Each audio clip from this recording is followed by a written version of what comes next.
What's up, everyone? Welcome back to another exciting episode of the Pourcast. I'm your host, Ivan, and this is episode number 3.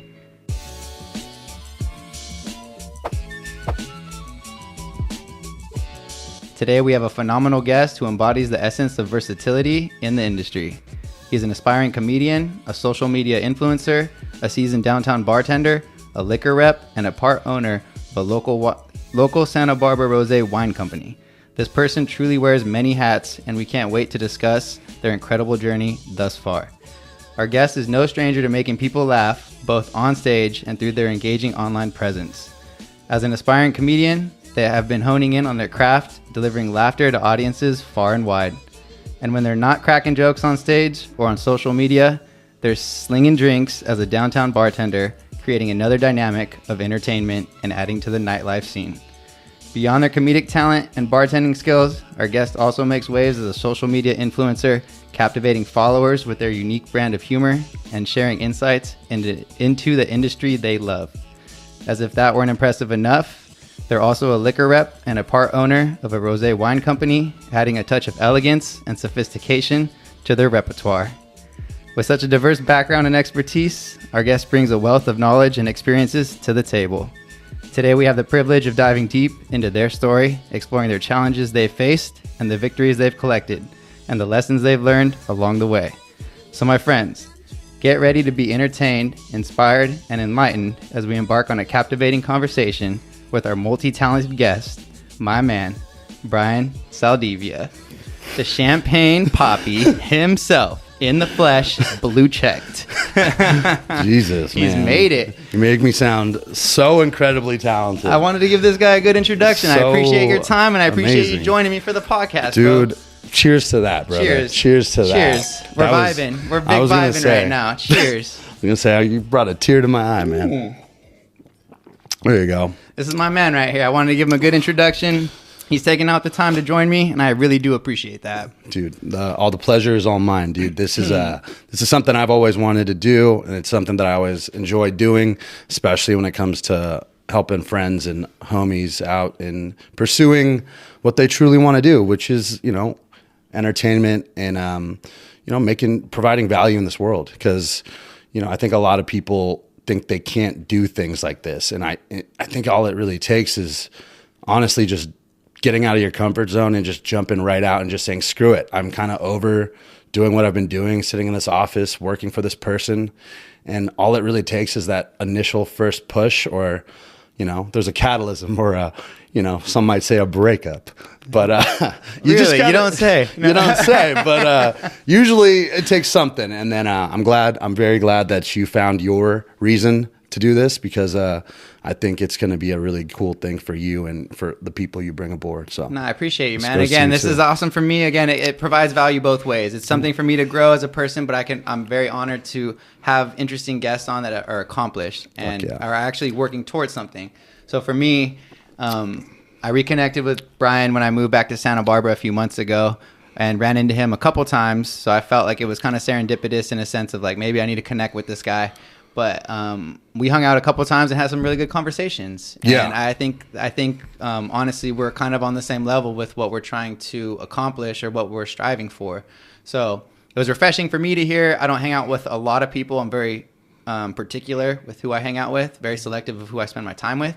And the times that we did hang out and did spend together, I felt like it was definitely worth it. And it was something that I'm like, I'll definitely want to hang out with this guy more.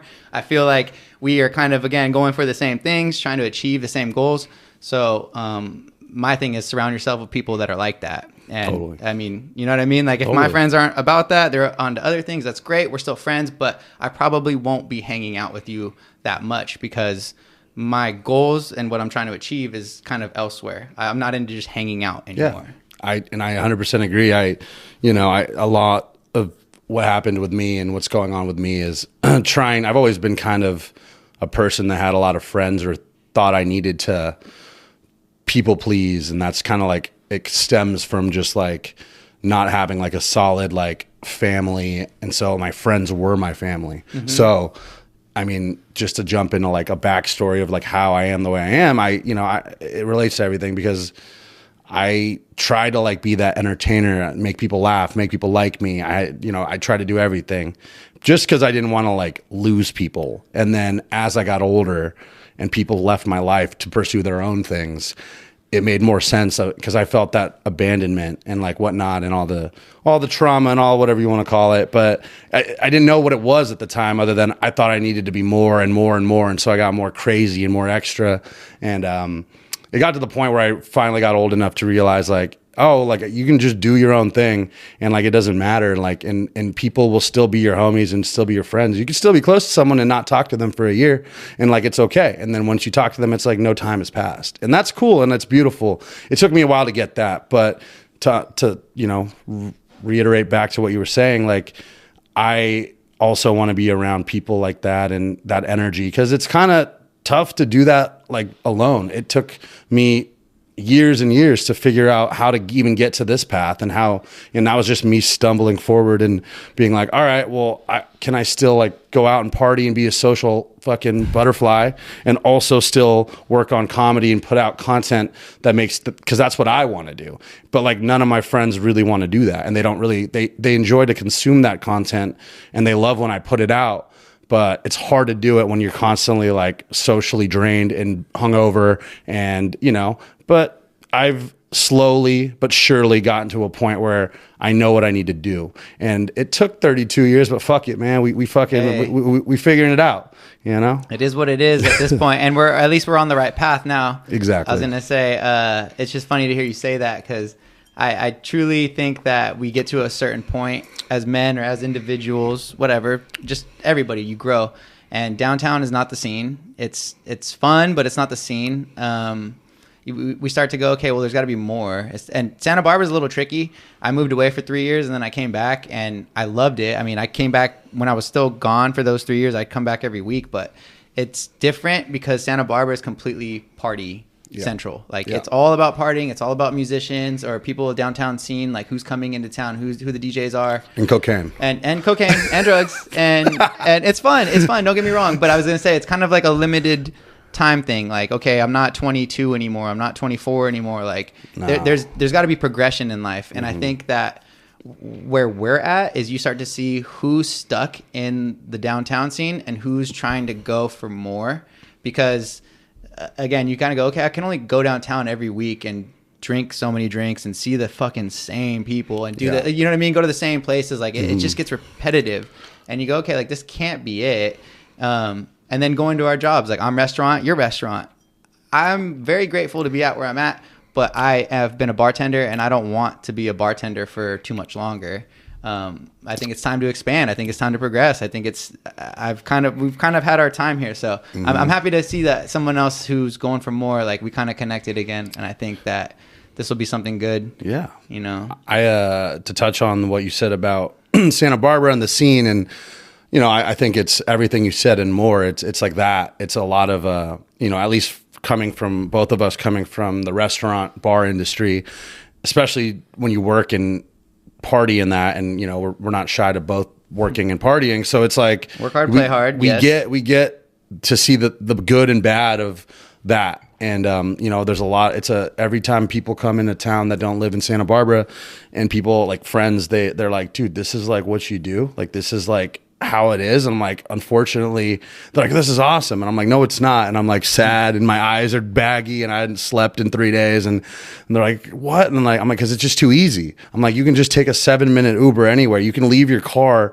downtown and you can literally black out and walk down the street and not know what you're doing. And a friend will probably come up to you, or a civilian, and be like, hey man, like, let me get you an Uber. Let me get you a car. It's so safe.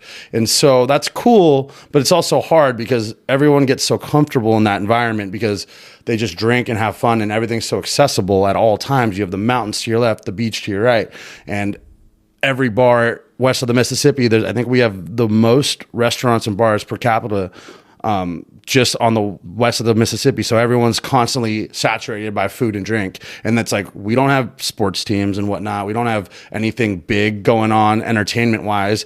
And so right now it's like, oh, cool. Like, let's just go get drinks and like, let's go. That's just, I've noticed it as a bartender. Yeah.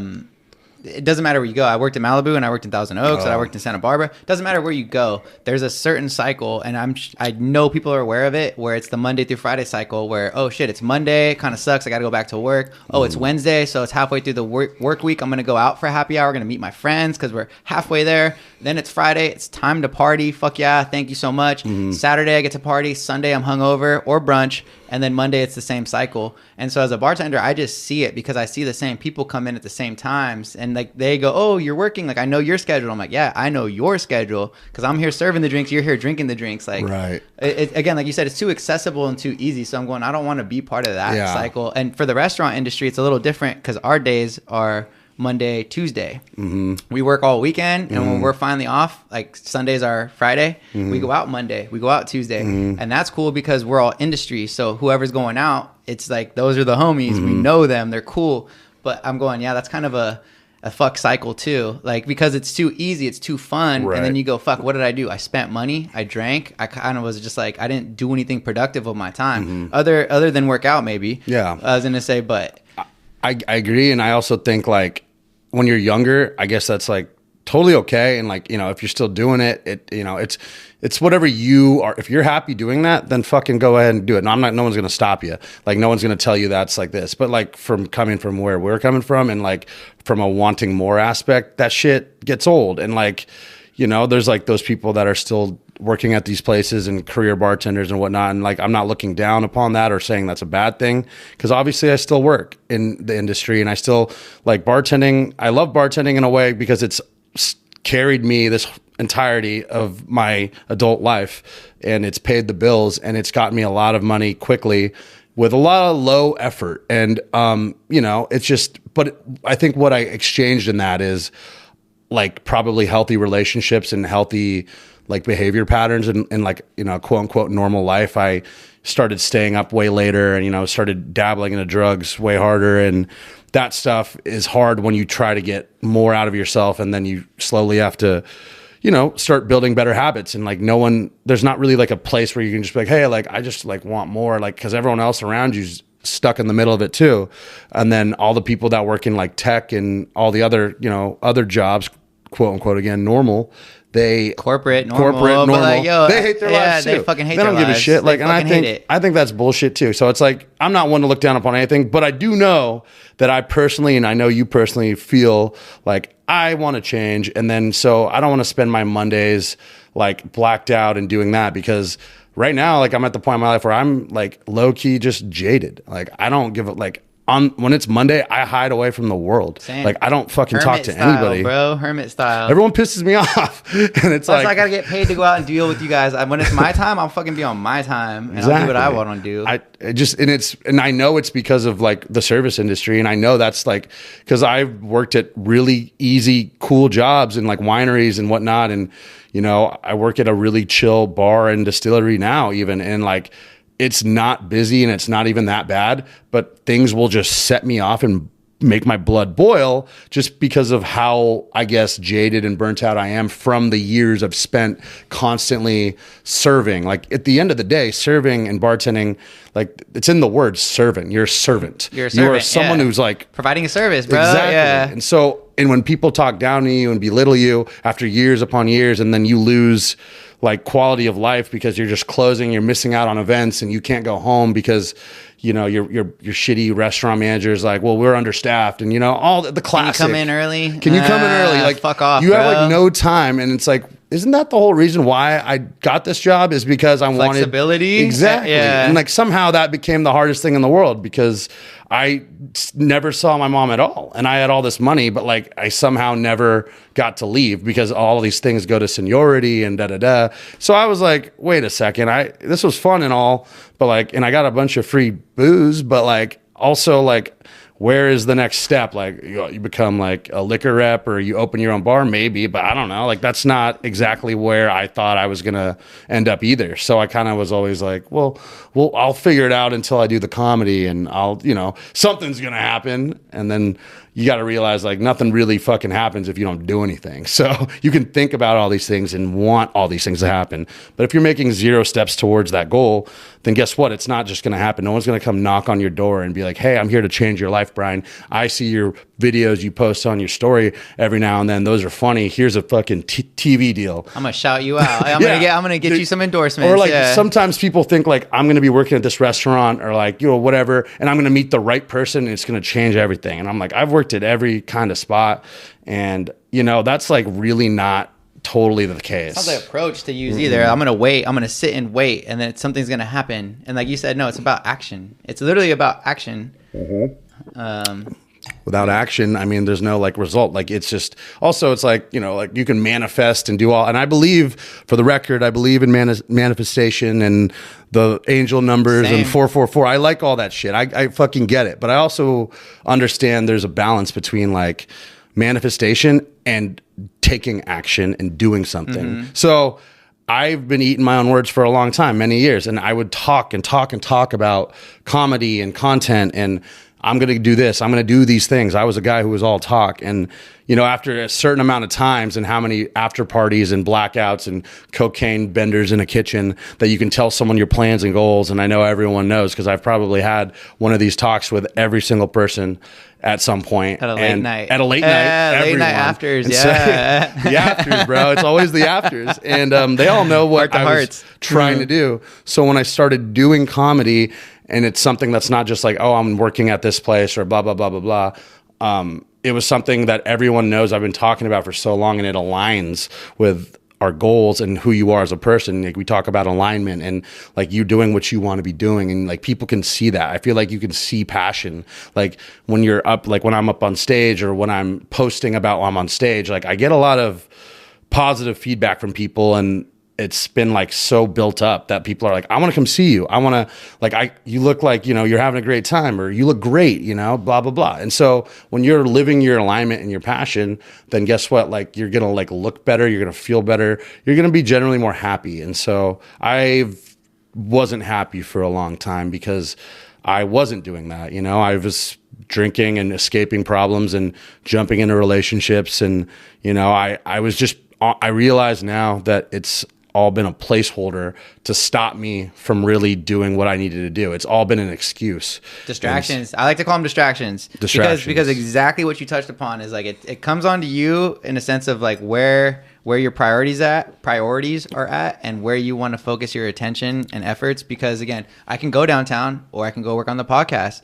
I can go downtown, I can go work on my business. I can go down, like literally I can go meet up with these people. We can day drink, we can go to the beach, we can do all this shit. Like you're touching on it all, and you're saying you get to a point where you're like, okay, there's gotta be more, because if they're not motivated to do it, I'm kind of getting tired of it. And so you start to kind of just, friends are friends, but I like what you said earlier, I have my closest friends, I don't have to talk to them for years. And as soon as we talk, we picked up exactly where we left off, but I'm happy to see them do their own thing, because the people that I'm around or surrounded by, they're doing their own thing, but they're comfortable. They're not trying to achieve anything. At least the people that I don't talk to, I'm not talking to them because they're out achieving. You know what I mean? And I'd rather have friends like that than friends that are doing nothing that I'm around.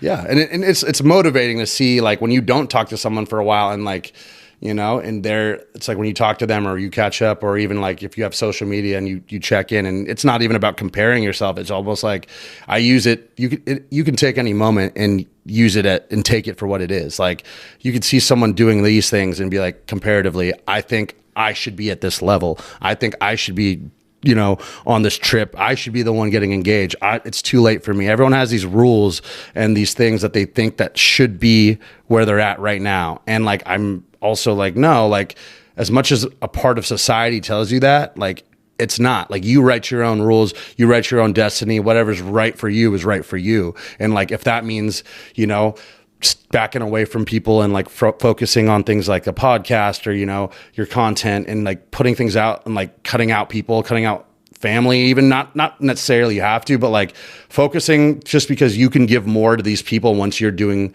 the best version of you, you know? And that's what I've been reading a lot and listening to a lot of like audibles and stuff when I'm at the gym, and like a lot of these things. And it's about like, I do like a lot of self-help stuff. It's kind of a mix of like physical, like gym, physical health, and then mental health, and then like, you know, self-improvement, and then I used to think all that shit was super cliche. And then I like started tapping into these books and I said, you know what? You've gone this far without trying any of these things. Why not? Like, what's the worst that can happen? You get a little bit better. You learn a little bit of new things. And then all these things really were awesome because it's like, hey, like live your truth, be happy, be your best version of you. And some people have different approaches. They're like, cut out everyone, focus on you, and you'll eventually be able to give more of who you are. And that's eventually going to pay off because you'll never live in resentment because you're not like sacrificing what you want for other people and your family. Because if you have family that is taking you away from starting a business that you've always wanted to do, then like you're always going to resent your family. If you have a girlfriend that you're spending too much time with and like you've always wanted to do, I don't know, comedy and but it's very funny. He's very funny. but it's like it's almost not their fault either, you know? It's like it's at the end of the day, no one has a gun to your head telling you you need to do these things. Like you have the choice. Like I was never trapped in a box saying, Brian, you have to bartend and this is who you are as a person. No one ever said that. In fact, I think my mom was like, when are you going to stop? Like, when are you going to stop doing that shit? Because like you already have a drinking problem. You've gotten 2 DUIs. Shout out back-to-back DUI champ. Shout out DUI. Shout out DUIs. Shout out St. No, fuck. Don't drink and drive. Don't Never ever do that shit. Please It's don't. not worth it. It's so expensive. Not worth it's it. so shitty. It has caused so much problems. But I also learned a lot, and like it'll never happen again. And like I had to go through it twice in order to realize like I can't be doing that shit. And if I, you know, it's so I realized as well, like, you know, living towards your alignment and your values, which I've been doing lately, is made me happier even during troubling times. I know I can rely on like I have this comedy thing I can keep doing, and I'm not good at it really yet, but like it's something that's going to take a long time, and I probably might never be truly great, but it feels cool to like do it. And same with like going to the gym and fitness. Like it's a long, slow road to like get to like, you know, there's never going to be perfection. Perfection doesn't exist. So you don't chase perfection, you just chase growth. And so that's where I'm like at now. Yeah, that's facts right there. You change growth, bro. Yeah. You chase we growth. want to chase growth. We don't chase women anymore. We chase growth, baby. Goals, that's and goals, and goals, bro. Growth and goals. The 2 G's. GG, baby. GG's. I feel that. So, cheers, bro. Cheers. And then grapes. Yeah. And growth, grapes. goals, and grapes. Cheers, bro. Vibe Rosé. Cheers. Shout out Vibe Rosé. We're vibing. The cleanest. Oops, look at that swirl, dude. Just a fucking wine expert over here. The guy, one of a kind. So, I mean, like we just touched upon, as someone with so much diverse roles and interests, how do you prioritize and balance your time between all your ongoing projects? You have a lot going on. So to be honest, I suck at that. And it's something that I'm working on all the time. I've been honestly working with like a therapist, and I've been seeking more. I used to think when I was told I had ADD and ADHD, I was like, no, that's like a mental stigma. Like I don't have that shit. And like my mom was like, you probably do. And I was like, well, I don't want to take pills and shit for that. Like, and then like I have taken like Adderall when I was in college, and like, you know, it helped, but like I also know it's like taking meth, and like it's like not like good to take that all the time. So I was like, you know, I'll just figure it out.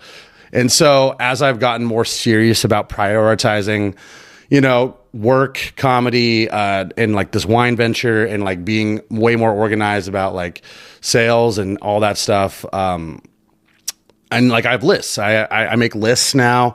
I'm on like I never used to use like a Google Calendar. And so those are tools that help me like kind of like scheduling out things. I have meetings every Tuesday that have been scheduled out, so they're always there. My Google just makes it easy. It just reminds me. I try to do like a list every night or every morning, because like I have so much stuff that I want to do. And I try not to beat myself up for when I don't get to all these things, but I also like feels pretty damn good when you cross a bunch of things off your list. Like you know. See the progression again. You're seeing it before your eyes, because here's what I wrote out that needed to happen, and then when you're going through it, you're going, I made it happen. I did it. Accomplished it. Like you're seeing progress, and I think you understand that. For most of my life, I didn't need to be. I'd really like very few facets. So you know, I'd be like kind of half-assed in the gym.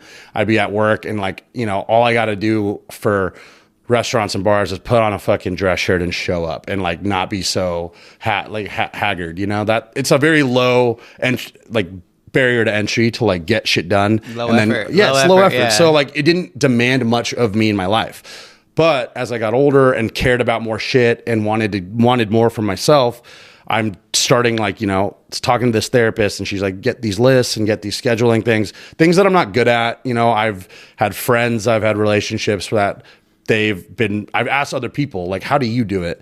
Because I don't know how to do this. And so I learned that was one of the best tools, is just asking other people, what do you do? Yeah. Like, how do you get to this point? Because like I wake up and my brain's on fire and I don't know where I should start. And then honestly, also a big help has been like these podcasts. I listen to this podcast called like Mind Pump, and it's like kind of like you'd think it's like a gym bro kind of thing, but they touch way more on like mental health and like strategies and like what works for people and what doesn't. And like, it's like the #1 health and fitness podcast downloaded on Spotify and Apple. Shout out to them. Shout out to Mind Pump, shout out to them. I was Never just heard of listening it, but today. shout out.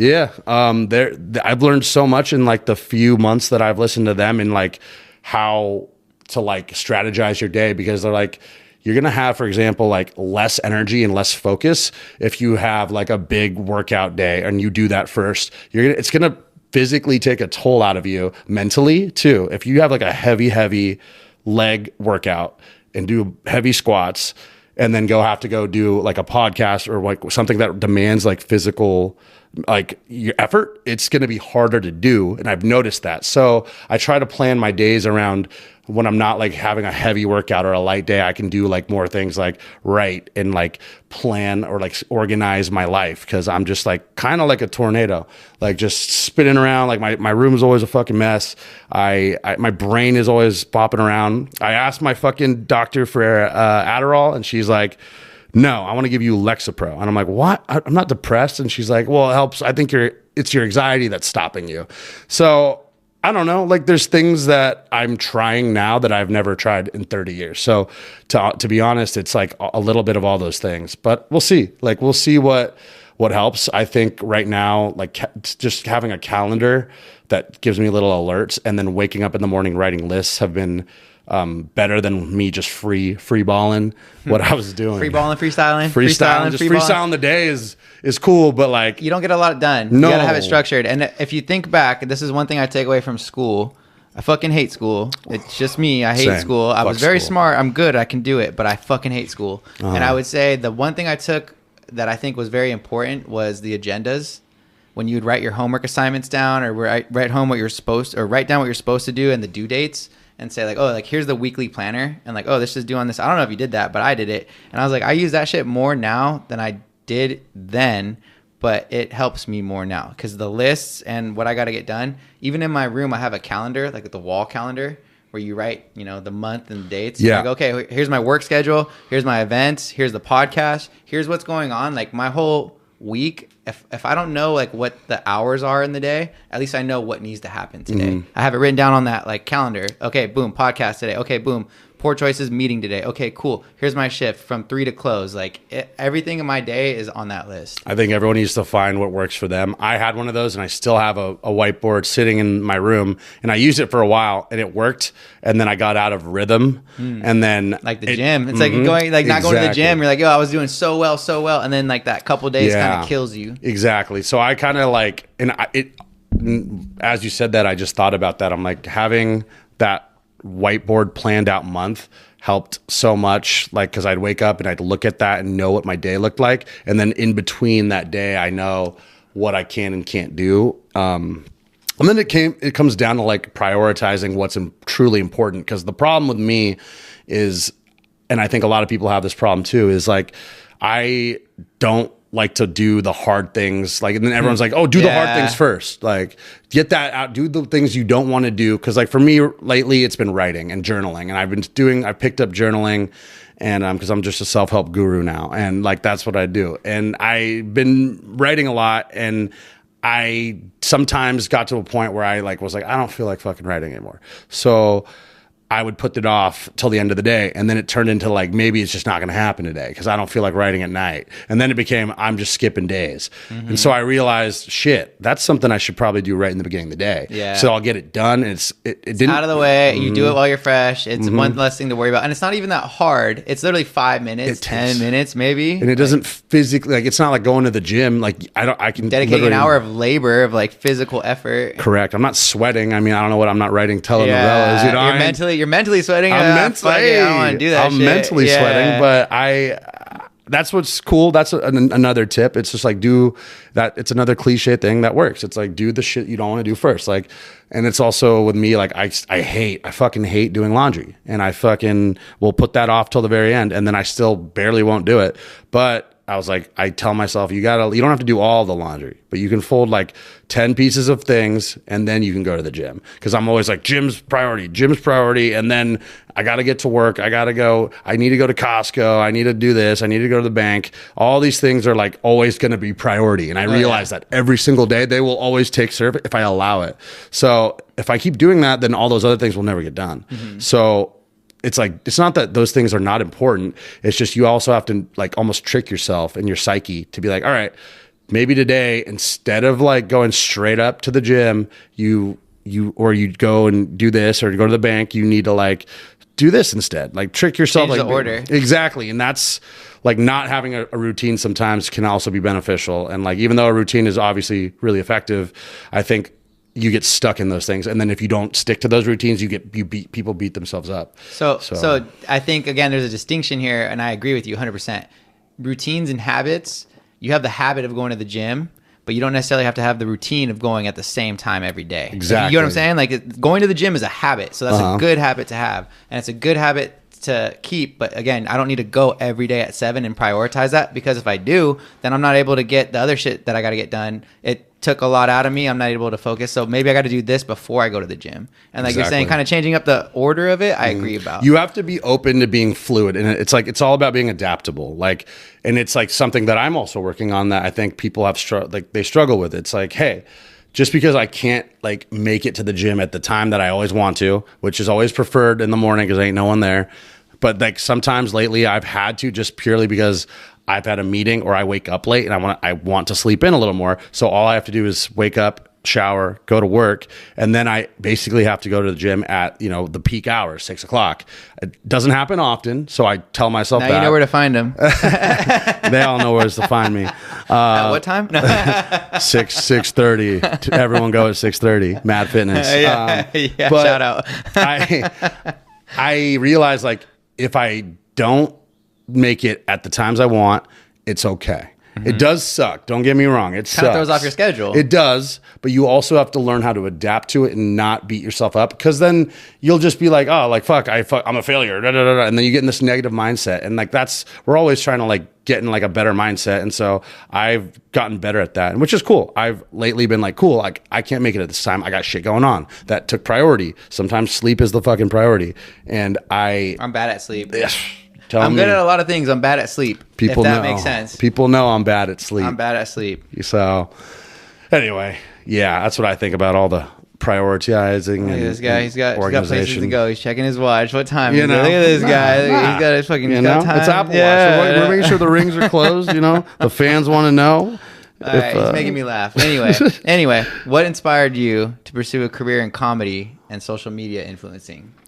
What was the kind of catalyst or that aha moment that says, hey, like I kind of want to go down this road. This might make sense for me. Well, to like pursue a career or anything in comedy, I think it was basically like, I'm just naturally good at that. Like, it's something that like came naturally to me my whole life. Like, I was never good at sports. I was never good at this. I was never good at math. I was never good at like all these things. I was like decent at drawing.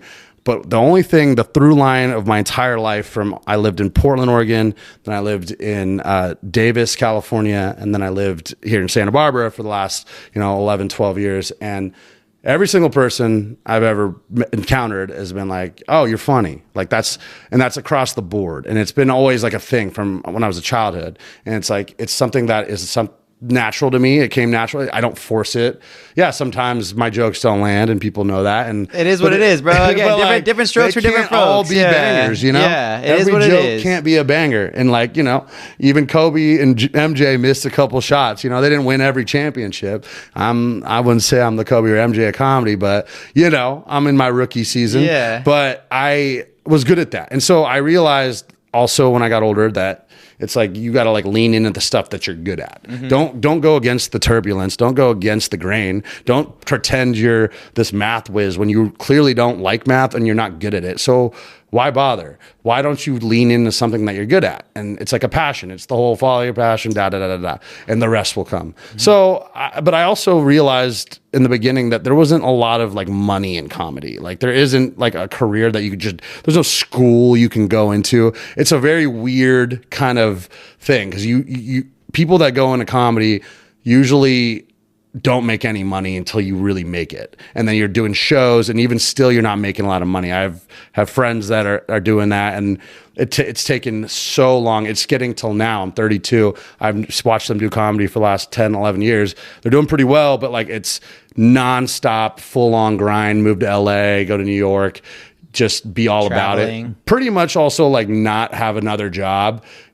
Like, well, they kind of like either had, I feel like either help or something, or they were, you know, some people invest, like their parents might have invested in them and been like, hey, like I will take care of this, but like you got to do this, you know, and they'll pick up odd jobs on the side, but like I don't have that. So I think what stopped me for a long time was like, well, I need to work. I need to make money to pay rent because my mom doesn't have money for that. So I have to constantly be working. And so that was also another distraction and an excuse. So I stopped really doing it for a while, and then it really just kept going and going. And then I'd put out some videos and people are like, you're funny. Like you should do more of this. And I'm like, yeah, you're right. And then I just would never do it. And then I eventually got to a point, you know, recently too, where I was like, well, I should probably just like do this all the time, and like not even with the intent of trying to make it, but more on the intent of just because I like it. And then I think it would work. It's going to work out either way because like I'm having fun doing it. Yeah. And it's challenging. It's like stressful, but it's so rewarding. And it's like, I love making videos. I like making stupid TikTok thingies. I like making longer format videos on YouTube. I like making like, you know, stupid, like little, you know, marketing pieces of like how to market like this rosé that I have, Vibe Rosé. And I like to, shout out Vibe. Enjoy, I understand how people, I'm good at social media. So it's like comedy and social media go hand in hand, because if you can promote what you're doing and yourself, like you're kind of like, you know, you're putting on a show in itself. So I've been technically always performing, but it just hasn't been technically on stage. I've always just had an audience of primarily everyone I've ever met in my life that have followed me on social media. And then once they launch stories, it's just been like one long show. That's the way I see it. I'm like, the way I post and the memes and my videos and my rants and my DMV and my parking tickets that everyone knows about, like that happen all the time. And like people that know me like get it. And then like, I think a lot of people that don't know me still get a lot out of it. So I kind of, you know, the last few months, I'm like, let's do like some more stand-up stuff. Cause like, that's something that I was afraid of doing for a long time. I got in my own way. And then, you know, a big event happened and I was like, cool, like, fuck it. Like I have nothing else to lose. And I felt pretty like shitty at the time. And I realized that I would regret it if I didn't do it. And so, yeah, now it's been like a solid 4 months that I've been regularly putting myself up there and putting myself out there, and it's been well, and, you know, and it's cool. And so that's how, I mean, more or less how I knew, because I felt cool about it. But in terms of like how I get a career out of this, that's yet to be seen. But I know it's going to work out in some way or another because I'm doing things about it now instead of just talking about it. And I respect that. That's 100% respectable, bro. Again, good for you. And that's fucking a cheers to you, bro. I was going to say, yeah, dude, like chasing that shit, do it. Like, honestly, again, a lot of people, like you said, are afraid to make that move and actually commit and go for it. Exactly. And I think there's people that live in regret their whole lives. And like, I saw this thing where it's like the biggest thing that people say in retirement homes is, I wish I would have done what I said I wanted to do. Or like, I wish I would have done the thing that I've always wanted to do, you know? And it's crazy because it's like, that is like the most heavy thing ever. If you think about it, it's like, I wish I always wanted to be a, paraglider, and I never did it. And I really wish I did that. And it's like, regret was the number one thing. And like, I already knew with how much I liked comedy and how much I was like naturally good at it, and how everyone was always telling me I was good at that. I was like, I'm going to regret the fuck out of this if I don't give this a solid shot. Because and how I look at it is, everybody's kind of blessed with their own talents and their own gifts, right? Mm-hmm. And if you are a funny guy, you've always been the joker, you've always been the class clown, you've always had everybody's attention, you're always the entertainer, you're funny.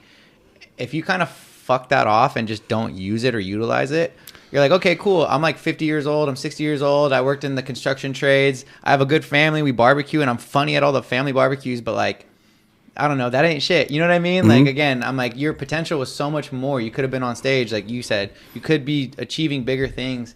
And I don't know. I'm glad that you recognize that that's kind of your thing, and you're actually going for it. I read, thank you. And I read like a thing in the past too, over my self-discovery again. And I was like, it said like, if you owe it to people to share your gift, and you are doing yourself a disservice if you don't do what you're good at and share that with other people. Yeah. Because then what was the point of you getting that gift? You got it when nobody else did, and you're not utilizing, you're not sharing, you're not sharing it. And there's nothing sadder than to see like your friend's dad who's super like talented and like, I could have been this, that everyone hates seeing that, because it's like, well, why didn't you? Yeah. And then he's like, well, I had kids, and then me and Stacy fucking, it's like, it sucks to hear that, right? Because it's like, he's like, well, and everyone talks about him like, oh, well, Brad could have been the greatest. He's the funniest guy we've ever met, but he had kids. And sometimes it's a legitimate reason, Sometimes it's like, my mom got sick, I had to like take care of them, and like financially, like it was hardship.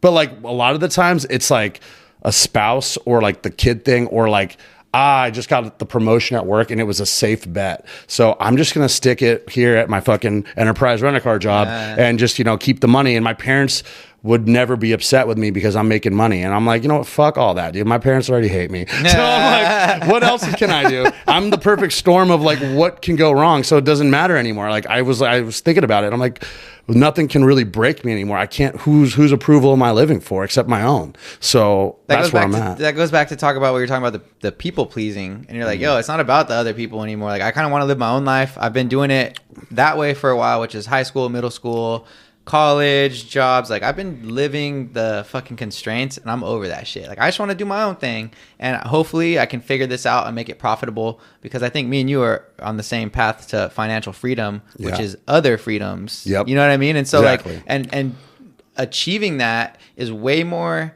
doable or accessible if you're passionate and you have the drive to do it. And again, I'm not going to find that at a corporate job. No. I'm not going to go to a fucking 9-to-5 cubicle and grind it out and be like, all right, I'm going to grind it out for my passion right now. I'm going to make shit happen.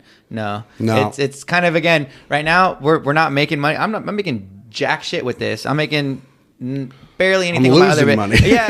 But I'm spending the time and I'm investing. I call it an investment. And you understand that all these shows that you're going to and these gigs that you're doing, it's the investment of the reps. Right. It's the experience, the reps, the crowd control, the laughter, the punchline, the timing, everything. Like, you're getting the reps from it. Exactly. And that's, at the end of the day, it's all about the long game. You gotta live every day in the micro and focus on what you do day to day, because that's what pays off in the macro. So you got to do both. Like, like sometimes it feels like you're not doing much, and some days you're frustrated with yourself. And I feel that all the time. I'm like, well, shit, I haven't posted a video in a while, or man, I missed one stand-up thing, or I could be doing more. I could be writing more. I haven't wrote a new joke in 2 weeks.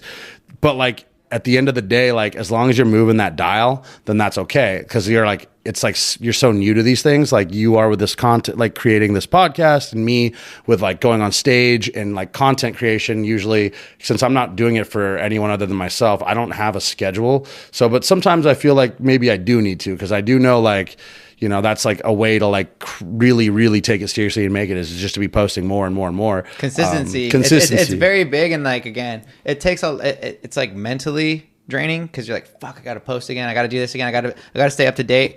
And like, me and you have had these conversations.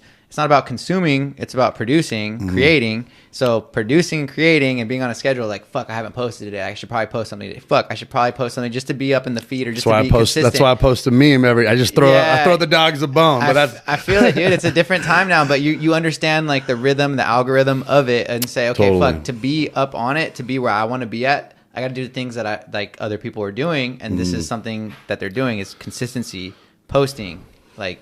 Reels every day, photos every day, memes, stories every day. Yeah, you got to be just like hammering, like, you know, it's another type of work. It's mental work, and it's like, you know, and like some days I really don't feel like talking to anyone. You know, some days I'm hungover, and like that's what I'm saying. Like some of those days I'm just like I truly like don't want to talk to anyone, and I won't post anything, and that's fine. Like because I feel like so much on typically my stories a lot on like, you know, Snapchat and the Instagram stories primarily that. I feel like, you know, I can take a day or two off of that because I'm pretty consistent with that. For me, I don't mind the attention. Like a lot of people I know, they're like, they always consume. They're always watching my stories or they're always looking at my shit. Nice. But they never they never post anything themselves, which is fine. But they're like, it's not really for me. But they're, you know, I see those eyes. I see all those names watching. I see who you are. I see the analytics. Oh, he sees. The blue check opens doors. He sees who you are. You know, having the blue check opens doors. I see your IP address. I see official. Your routing numbers.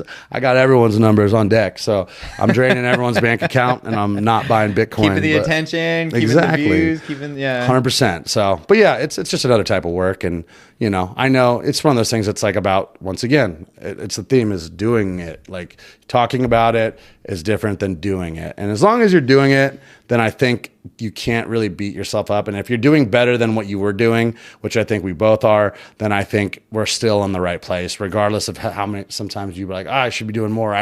But that's the thing is we're figuring it out. There's no cheat code to this. You do half the battle is getting here and then like getting me in a room or getting people and like setting this stuff up. It's like that's the shit that people doesn't want to do. No one wants to do that. No one wants to spend money on the shit. No one wants to fucking sit there and write a joke and get on stage and willingly embarrass themselves. Yeah. For what? Like you gotta fucking really want this shit. Yeah, you know 100%, bro. Like you're talking to me and I'm going, I'm not making shit. I'm trying to figure out what will help me in the future. Right. And this is again something that I'm willing to invest in because it's myself. Mm-hmm. Your comedy, it's yourself. Mm-hmm. It's a craft that you're willing to hone in on. And that's what I'm willing to do with this. Again, it's not gonna pay me shit. I'm not trying to, but if I can work from my garage and have a studio and set up a camera and bring on really interesting, cool people that I want to talk to, share some value, then I'm going to fucking go. I'm going to take that every single time over going to a bar 100%. And bartending 100%. and dealing with fucking dickheads. I don't want that. Yeah. I'm over that. I'm 32. You're 32. Let's fucking get out of here. 100%. Let's get after it. Yeah. Like, exactly. I agree with that 100%. It's just, I think we've gotten to our age, like, yo, we're the crabby bartenders now. Old, the crabby bartenders downtown. What's up with that guy? Like, yo, he's over. He's always dude, like that. He's guy. Always mad. He don't give a fuck. Yep. I've mastered the art of being fake nice to people. Yeah, I'm like, I'm like, anybody can be nice, bro. I don't want to be nice. I'll be fucking real and I'll be an asshole, but I'll be real. Fuck it. Yeah. I have to bite my tongue quite a bit, but that's kind of my thing too, is I have a big mouth. It's tough. Yeah. It's tough, but hey. So to touch on your comedy, kind of keep it going on that. You said you just figured it out recently in a sense of like, okay, this is kind of what I'm going to go for. I'm going to really focus in on this and go for it. And again, put the effort and consistency of posting and kind of keeping up with it. Have you sat down with your mom and told her your plans to become a comedian or a social media influencer? Because I feel like that's something that me and you, our generation, we're the in-betweeners. We're not the young ones that were using iPads kind of again in fucking first, second grade. We are the ones that had flip phones, that had dial-up internet, that had to instant message each other. And YouTube, when it was a thing at first, it was cat videos and dancing and sing. It was just this whole thing. So I'm just curious, like with you and your social media influencing and everything that you're doing, your comedy, have you sat down and told your mom like, hey, this is what I want to do. This is where I'm going to put my effort. And I'm actually going to go for it. Like this is. Yeah. So she's aware. she knows now, but I mean, there was a while where she didn't know, and I was very like, I was skeptical. She knew I was working, and she knew I was kind of like dicking around in school, and as soon as I started bartending, she was like, all right, cool, like, but when do you get a real job? And I was like, well, we'll figure it out, and I was always like, we'll just figure this out. And she's like, all right, figure it out. Yeah, she's like, all right, cool. Like once you finish school, and then I like kind of was like, all right, cool, but like I don't even know, like I'm getting some bullshit degree that doesn't matter. It's like I'm not gonna go work at a fucking office. Like I mean, I just was like I didn't want to do that. So for a while I wasn't very like close with her about anything, and then basically at some point I just like told her, I think I broke down the barriers of our like relationship, because like she would be like every time she'd see me every like year, I wouldn't see her a lot, and when I did see her, like I'd be covered in tattoos, I'd look different or blah blah blah. What's up, tattoos? Shout out, that's up. Golden Eagle 805, our 805 boys, Inc. for sure. Kenny Knox and JJ and all the boys, and yeah, she was like, who is this person? And I realized like she didn't know who I am. Like she doesn't know, my mom didn't know who I was, because I didn't tell her. And so it's not her fault. So she was like, she's like, she has this idea of me, and she wasn't, I'll be fair, like she wasn't far off. Like I had so much problems, and I was always arrested as a kid and like growing up because I had an alcohol problem. And like, I just would, she said like, I don't know what it is about you, but you constantly are the one like that will get arrested or get in trouble. Like you just have terrible luck or whatever. And so she already was like, great, like now you're going to be working with alcohol. Like I could tell she wasn't stoked about that. But eventually one of these times I went home, I said, hey, look, like this is what I'm doing because I need to make money. And like, but I also like, I want to do like, I think it was like originally I wanted to like be in acting, and then it turned into like, well, I kind of think I should just do like comedy, because like I think that's just like better and like suited. You're better suited for that. It's kind of again natural in a sense of like I don't have to be somebody. I can kind of be myself and say some shit that I think is funny. Yeah, and like I don't have to be like I hate being controlled. I hate being like audited. I hate pretending to be something I'm not. So like that's when I finally told her all this stuff, and she's like, all right, well, she was like, what was that gonna like? How is that gonna make you any money? And so because she's a little Filipino mom from an immigrant, so she doesn't really like understand or even like truly like understand how this works. But she also had a point as well where it's like I don't think there was like, you have to go so hard and deep dive into this and truly throw your life into this to like really be successful at it. And I'm not saying I couldn't have done that or I can't do that still, but like there was a part of me that when I told her, I felt like, oh crap, like maybe she has a point. So I kind of like backed away from the comedy for a while, and like she never was like she didn't have like social media. So like I'd make videos, and that was kind of my way of like just still doing stuff. And I could have done stand up this whole time, but like I still was like, I don't even want to pursue it because like it's not going to go anywhere. I'm not going to make money. I think those were the thoughts running through my head. And then I was like nervous about like, I wanted to be perfectionist about it, but I'm like, well, and then she eventually like got social media and Instagram a couple years ago, and she saw all my shit. And she was just like, she didn't really say much. She just was like, oh, like, you, what is all this? Like, she was kind of laughing, but she was like, I don't, because she doesn't get it. But did like, she like it? She didn't not like it. She just was like, You're she's funny. like, oh yeah, like it's funny, and like, oh, I see that, and then like, okay, and then she I could tell she's watching things, and she definitely watches, and she'll bring it up when we talk.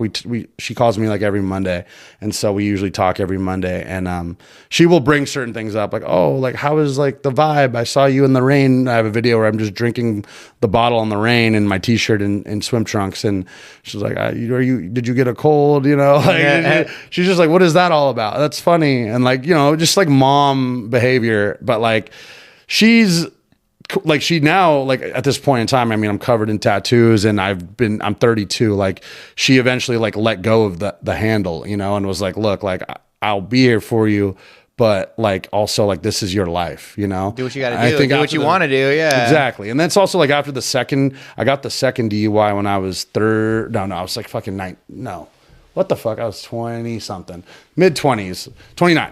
And, so kind of late. The first one was 18. The last one was 29. And so they were pretty far apart, and I was a different person at each time. So second one was kind of fucked, but she basically, it was after that. And when I had to go to jail for like a week in Sac County. You went for a week? I had to go for a week in Sac County because it was the second one. What was that like? Terrible. It was fucking awful. And it was like, I mean, it was like a zoo, you know, and it was like monsters in there. And did they put you in a cell with a cellie? So no, I did what's called like the farm. So they put you in. It's almost like adult. He's a farmer. I'm a farmer. It's like an adult sleepover, but like everyone's. Butt, yeah. But yeah, there's like literally it's a room, a big ass room with like 100 beds, you know, a bunch of black dudes. A bunch of crackhead white dudes. Prison sleepover, dog. And so I was like, oh shit. But like I'm a big dude. So everyone kind of like, you know, I joined this like the others is what they call them. They call them the homies. It's like, so when you're not, so prison or not prison, so fucking I joined the others. No, not the blacks, not the whites, not the Mexicans. That's what it's called. Others, bro. So there's such a thing as prison etiquette. I keep calling prison. It's a whole fucking thing, dude. It's county. I keep calling it prison. I ain't that hard. I'm fucking 4 days in county jail. It's just, you have to join a race. It's a race thing. It's a race, yeah. And it's a race to get out. But I joined the others because I claimed half Filipino, even though I'm white. And so, because I didn't want to be with all the fucking Nazi white skinheads. Aryan brothers. So I hung out with all the like Punjabi Asians and like people half like, yeah. And they all fucking, they were cool. They were cool as fuck. They like me because like another big dude, another body. Yeah. You're just another body. Like, yo, fuck yeah. And then also like I was funny. I was just making them laugh. But like also I kept to myself. I've seen a couple of, like I've seen Shawshank, you know. Did you do prison workouts? Yeah, I had to. Yeah, you had to. It's called busting down. And so you fucking there was at one point when you're lifting, you're doing like lateral raises with detergent, and you're like kind of at this point you're shirtless. Detergent. Yeah, you're in the bathroom with people because you get turns, and I'm like, yo, this is the most jail shit.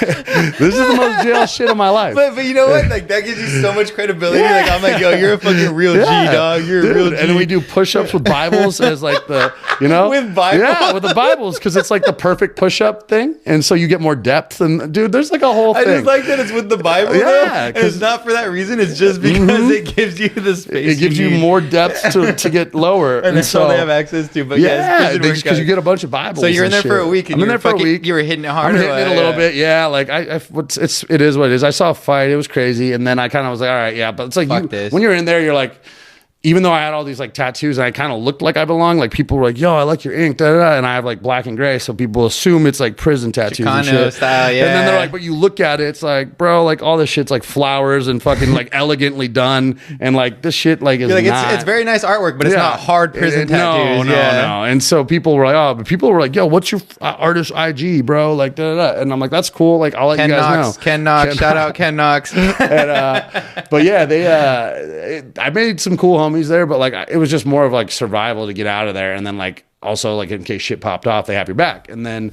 I got out.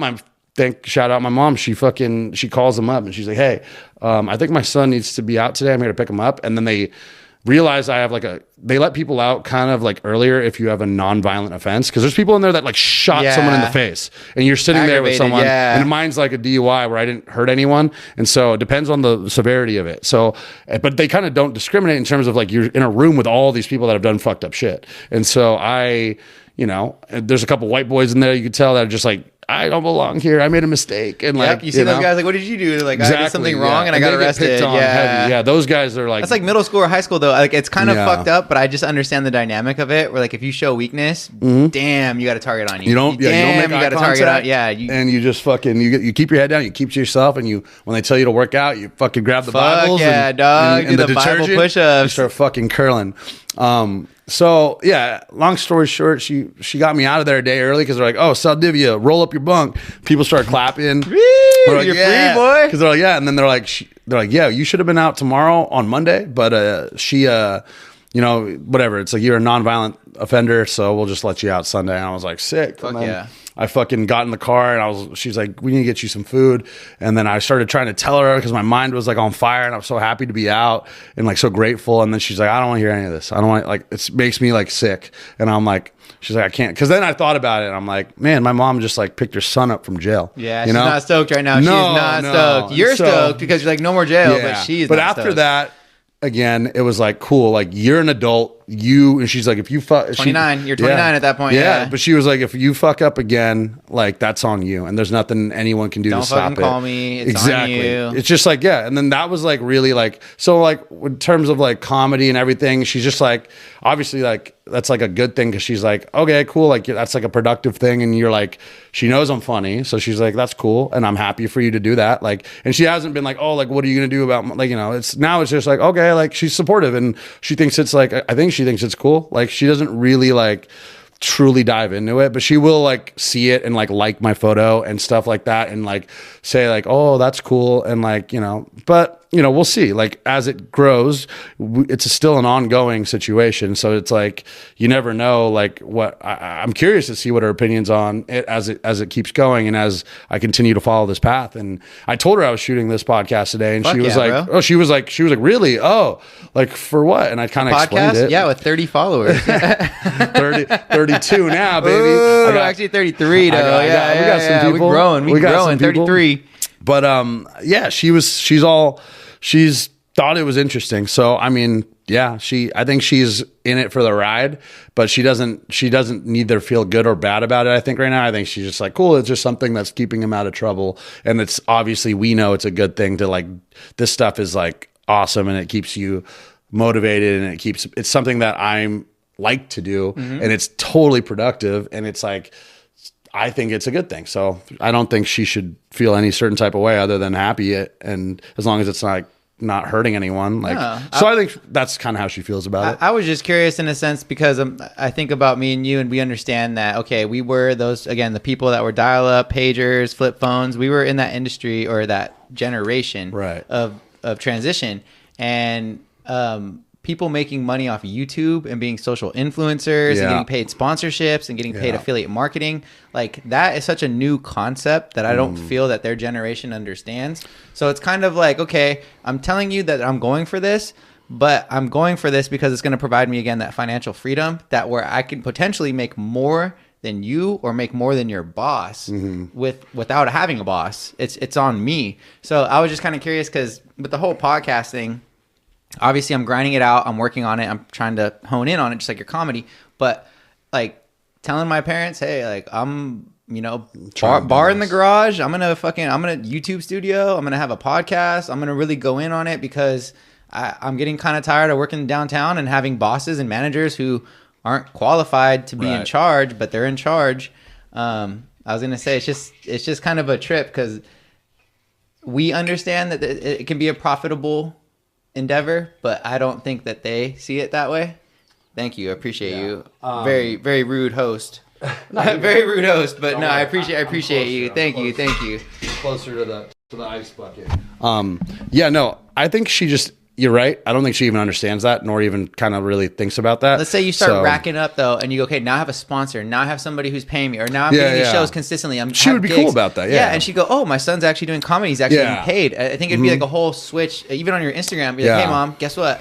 I got paid to give a shout out. Yeah. Somebody wanted me to shout them out on my Instagram account. I'm Blue Check Verified. This is for her right now. Hey, Mom, I got paid to shout out Vibe Rose. Yeah, we're going to clip this and like this video. And your son made it. That's what I'm saying. Again, see, imagine that years later. Once the cash starts coming in, it's way easier for them to see it though. Exactly. And they're going, oh shit, my son is like, he's killing it right now. He has so many views. So many people are tuning in and following and subscribing. I think she's now, like, since she followed me, I think she's definitely aware of my, I guess, if you want to call it trajectory, but I think she's aware of what I'm trying to do. Let's call it momentum. Yeah, let's call it momentum. So she's aware of it. So I think she's never once since in the last few years been like, oh, like don't do that or like, she's kind of just like, okay, cool. Do your thing. So which is like refreshing for me because it was never like that. She was always kind of on my ass about everything for my entire life. And then once like, you know, I got older and, you know, things, I was never, you know, really relying on her for a lot. Once I moved out here like 12 years ago, I kind of took off and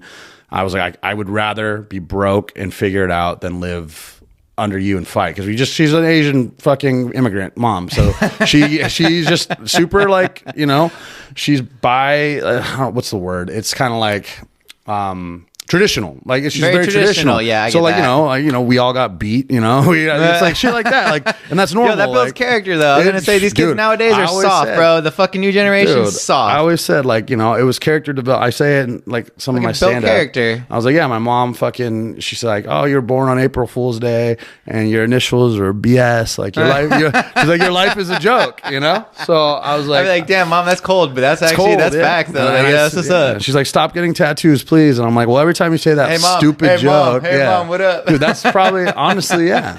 It's already gonna happen for me and you. I know we're gonna do this. Mom's not a fan. Mom's not a fan of it. Never been. But it is gonna happen. I'm sorry. It is what it is. That doesn't change who. Like my work ethic or like who I am as a person, that doesn't define me.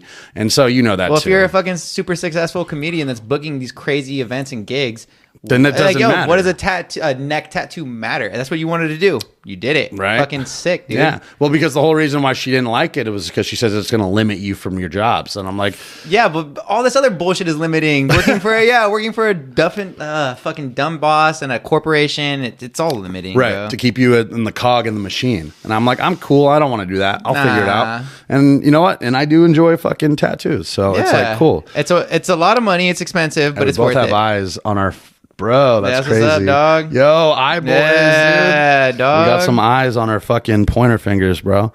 That shit's lit. We see everything. That's what's up. Because we see towards our future. That's the point. Exactly. What does that mean? Are you Illuminati? Yeah, fucking the all-seeing. That's what everybody says. Are you Illuminati? I'm like, dude, I'm so Illuminati. You know what's crazy is I never get. No one's ever said that to me, and really? I'm kind of offended because like I want to be asked if I'm Illuminati. Everybody asks me if I'm Illuminati, but I'm definitely not rich. So like that's kind of a huge thing. It's I need some control in this bottom of the barrel world. Illuminati over here. Right, so, you're the reject. I just work for free. Fuck yeah, dude. Anyway, to keep it going off that last question, how do you find inspiration for your comedy routines and your social media content? What is your process like? I'm really good at topical shit. Like so when like I don't know like. When the Dalai Lama was sucking on that kid's tongue, I made a joke about that. It was Easter, and I was like, yeah, like, it'd be funny if like we didn't hide eggs in the bushes anymore. Because eggs are expensive. Like, oh yeah. And then I'm like, wouldn't it be funnier if we just hid like the Dalai Lama? And everyone's like, oh, too soon. And I'm like, it was dark. It's like fucked up. And this lady was put her head down. Humor, bro. Yeah, exactly. And I thought it was funny. And like, some people did. What was the response though? It was half and half. Some people were like, whoa. And then like some people were like laughing. And then they're like, you're what? Fucked up. That's great. I didn't get that, but like, it's one of those things where I'm like, you also have to know, because I also like try to preface it. I'm like, does everyone know what happened? Yeah. Does everyone know what happened with Dalai Lama? And some people are like, yes. Oh my God. And then I'm like, yeah, exactly. And then I'd say that joke, and then whatever. And then so if they said that they didn't know, like, does everybody know? And if it was like kind of quiet, you'd be like, okay, well, just so you know, exactly. You would explain, 100%, like, hey, here's a backstory, here's some context to it. So I notice I always open because I'm just good at like it ties in with my content. Like I don't know, I posted something recent. Like the most recent thing I posted was something about Cinco de Mayo, because Cinco de Mayo just happened, and I was like, white people only like Cinco de Mayo because it has the word mayo in it, and that was like topical. It was. I do things I notice like based on like the holiday or like the day, like it's like current. And so like I think the first video I ever posted that like was good, and I still think it's like my best video, was the Father's Day one I did like 5 years ago, if not longer. And it was like me playing, like, I don't like the whole story, and everyone knows it's like I didn't really have a dad growing up, so he was in jail, and like I always make fun of that, and everyone thinks it's sad, but some people think it's funny. But like it's always like a running joke that I have with everyone, and I post about it all the time. And it's me all around Santa Barbara in different locations playing catch and fishing with nobody, and the ball, and then the music is, you can find it on my Instagram, but it's like, let me tell you about my best friend, and it's just me like, I'm like, go on. Is that dark humor again? It's dark. That's fucking dark, bro. That's how I am. Yeah, but I fuck with it. I do a lot of, it's like my humor is self-deprecating. I'm always like, I'm a piece of shit. I like do a bunch of coke. I've done this. Like I'm a fucking scumbag, but also like laugh at me, right? Yeah, boy. It's like but that's my type of humor, and it's like I like dark humor and I like self-deprecation, because I feel like everyone is okay with like you talking shit about yourself. Like, it's like the Eminem thing where he's like, when he raps in that rap battle and he just talks shit about himself, he's like, tell him something you don't know. Yeah, what are you gonna do now? Exactly. You can't break it down harder than what I just did. I know myself better than you, and I just talk shit about myself, so you can't hurt me. And so, like, I don't know, I like to make fun of, when I do comedy, I think some of my jokes are about that.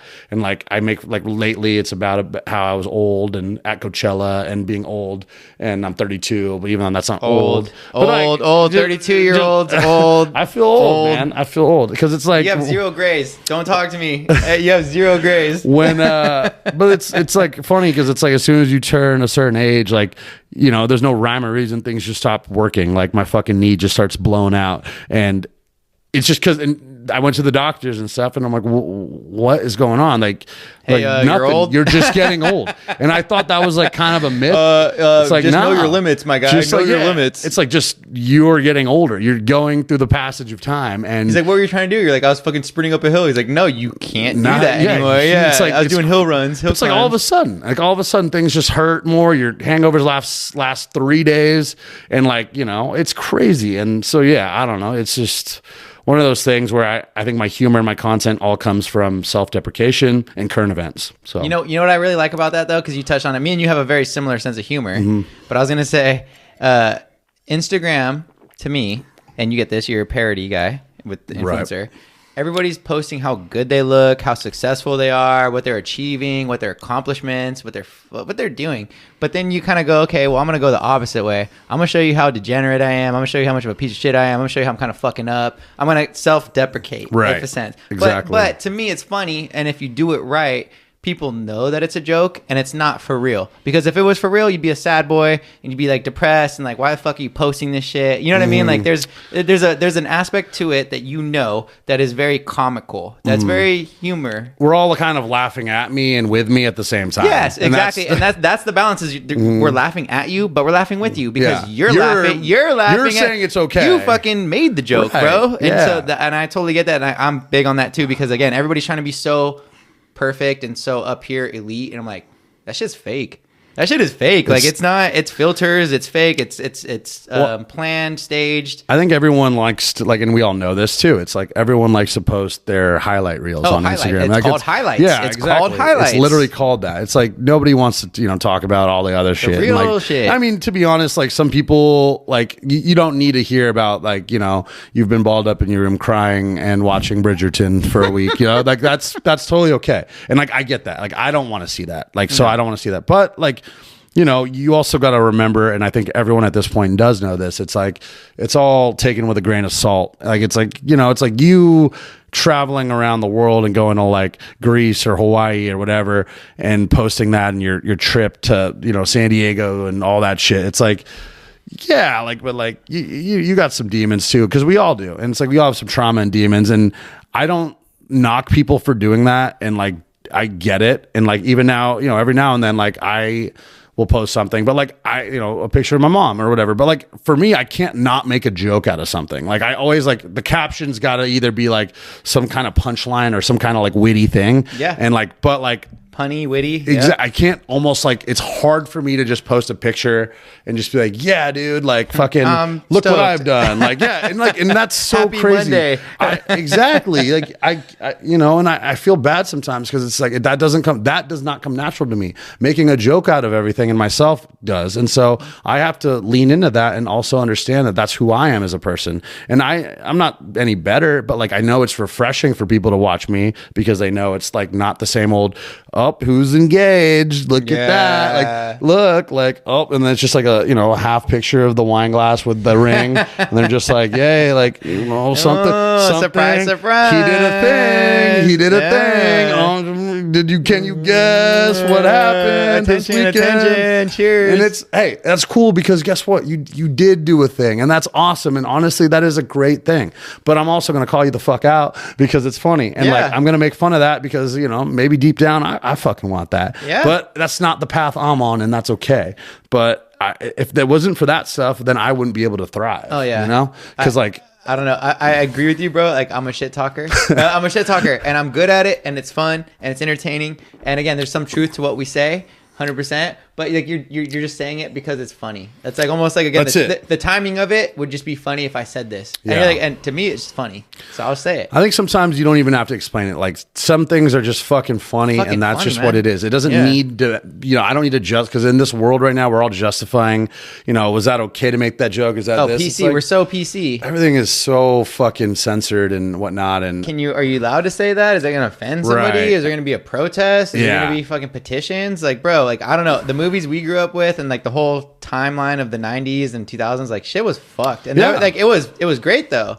But I feel like nowadays, again, the kids are soft. They don't want to work. Like, it's just different. Disney movie right now and all these like remakes and everything's like, like a different race and there's all this inclusion. And it's like, we're all like, hey, like, the fucking, everyone's all pissed because like, it's like, oh, everyone was mad because Little Mermaid was black or whatever. I'm like, I don't care about that part. I just care that like every single person's a different race just for the sake of that. Mm-hmm. Like, I'm like, look, like if your Little Mermaid's black and the dad is that dude Antonio Banderas or whatever, I forget his name, but like I'm like, that's clearly not like, you're not like, I don't know, like and then that they got to hit the demographic, but they have to hit the demographic. True, that's what I'm saying. So that is so corporate and so inclusive that's the top tier of like what corporate is doing. It's like, it's just like everything. It's like, dude, not keeping things more accurate to the comic is not always a bad thing, unless it was like blatantly like a racist thing that back in the day, the cartoons like were a little edgy, but I also think it's like for the sake of inclusion and trying to get everyone involved, I think sometimes it's a little much. But I think what really fucking pissed me off is when I saw the little trailer for that, and it's the lobster is now a crab. Sebastian's a fucking crab, dude. That's fucked up, dude. It's like scary. It's like a scary looking crab. It's not even like a cute looking crab. They still kind of gave it a half-ass Jamaican. He was always a crab, wasn't he? No, it's a fucking lobster. Oh, you said lobster, okay. But also you can't really animate a lobster, maybe. I don't know, but that shit looks scary as fuck. And honestly, that's what took me out. Fuck everything else. And also, why's it got to be the Little Mermaid? Why can't it just be the mermaid, right? Why does her weight need to be brought into the equation? Like, see, like I could play that game too all motherfucking day. So that's what I got to say about Little Mermaid. But yeah, we got off topic with Alan. Yes, this guy's legit. Just so you know, this guy's very legit, and as a verified blue check social media influencer. And you too can get it. What strategies have you found most effective in building and engaging with your audience? Controversy, like we just discussed? yeah. We talked about that earlier about my friend that does that, who's very like a polarizing person. Like you get the attention, bro. And remember, good or bad doesn't matter. You're getting the attention. What is it? No, everyone always says that shit. Like, no bad press is, rather be talked about than not talked about. Totally. And I believe that's true, obviously, but like I don't always want to be the guy who's just saying shit just because I'm getting a rise. Kanye, like I love Kanye. I fucking love Kanye. But again, he understands, just like the Kardashians, whatever you do that puts you in the limelight, whether it's good or bad, is good. And I yes, it works and totally. And I just like, I don't also want, like, yes, I troll people for sure. Sometimes I don't think he's trolling. Like, I think he's truly believes this things that he's doing. Same. So it's kind of fucking, it's also shitty because it's like, all right, you truly just think that way. Oh, 100%. But again, like, there's two sides to it. And again, controversy sells, but also believing what you believe and just fucking saying it. Like, me and you understand that. There's no filters, bro. Like, it is what it is. Exactly. So I think, like, what the original question is, like, how do I engage with people, or how do I? Yeah. What strategies have you found most effective? So yeah, like controversy for sure. I definitely, like, people love a story. People love, like, because everyone else is kind of bored with their fucking lives. And that's why people like that junk TV, like, Vanderpump and Kardashians. People, like, everyone I know watches that shit. I don't watch any of it because my life is more traumatic and interesting and dramatic than all that shit. I don't need more of it. Like, I mean, I watched Jersey Shore back in the day, and I get it, and I understand, and it was addicting. And it is addicting. It's made to be consumed nonstop. But I don't need to see more of that, honestly, just because, like, I'm already almost creating it sometimes. I create, like, storylines and shit on my stories, and, like, I do that already, and I can fucking tweak what I want people to see and make people believe, and people are just really gullible. And so, like, and when they're so used to consuming that kind of content, it's really easy to mold people and like make them believe what you want to believe. And like, oh, is he really over there and like doing that? Like they just fill in the blanks and then edits, bro. Exactly. And so I know how to work that, and like, you know, being consistent on like my story and stuff has been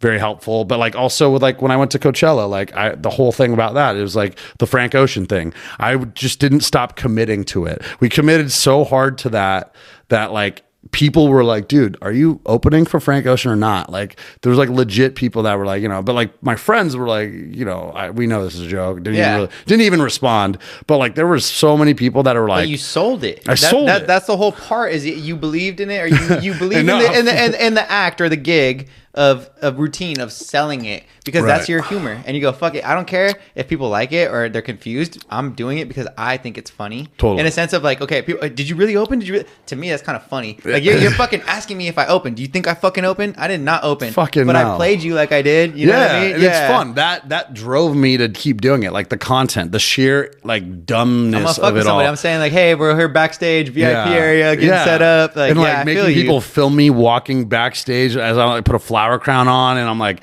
clearly fucking with people. But like sometimes people are like, I truly don't know anymore. Did he just warm up with Frank Ocean? Yeah.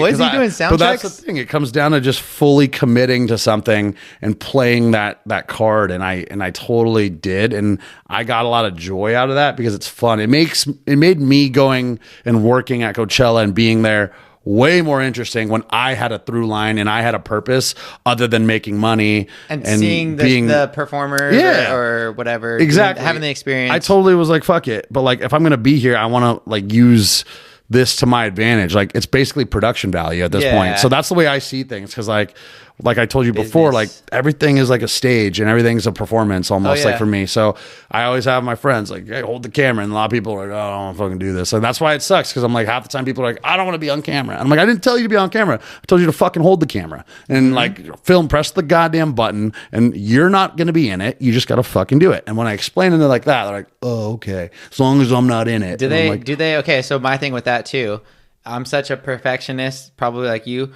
But like I'm like, okay, is it framed right? Did you get the right shot? Is it positioned? Is the lighting good? Because handing a camera to somebody and say, hey, film this, and you go, it's fucking trash, bro. It's trash. And just don't like, because I want it a certain way, and I do like, I used to like. You have a vision. Okay, exactly. It needs to be kind of like this. This is what I'm trying to capture, and then you go hold this, and they go, fucking filming their feet. Like, what are you doing? That's true.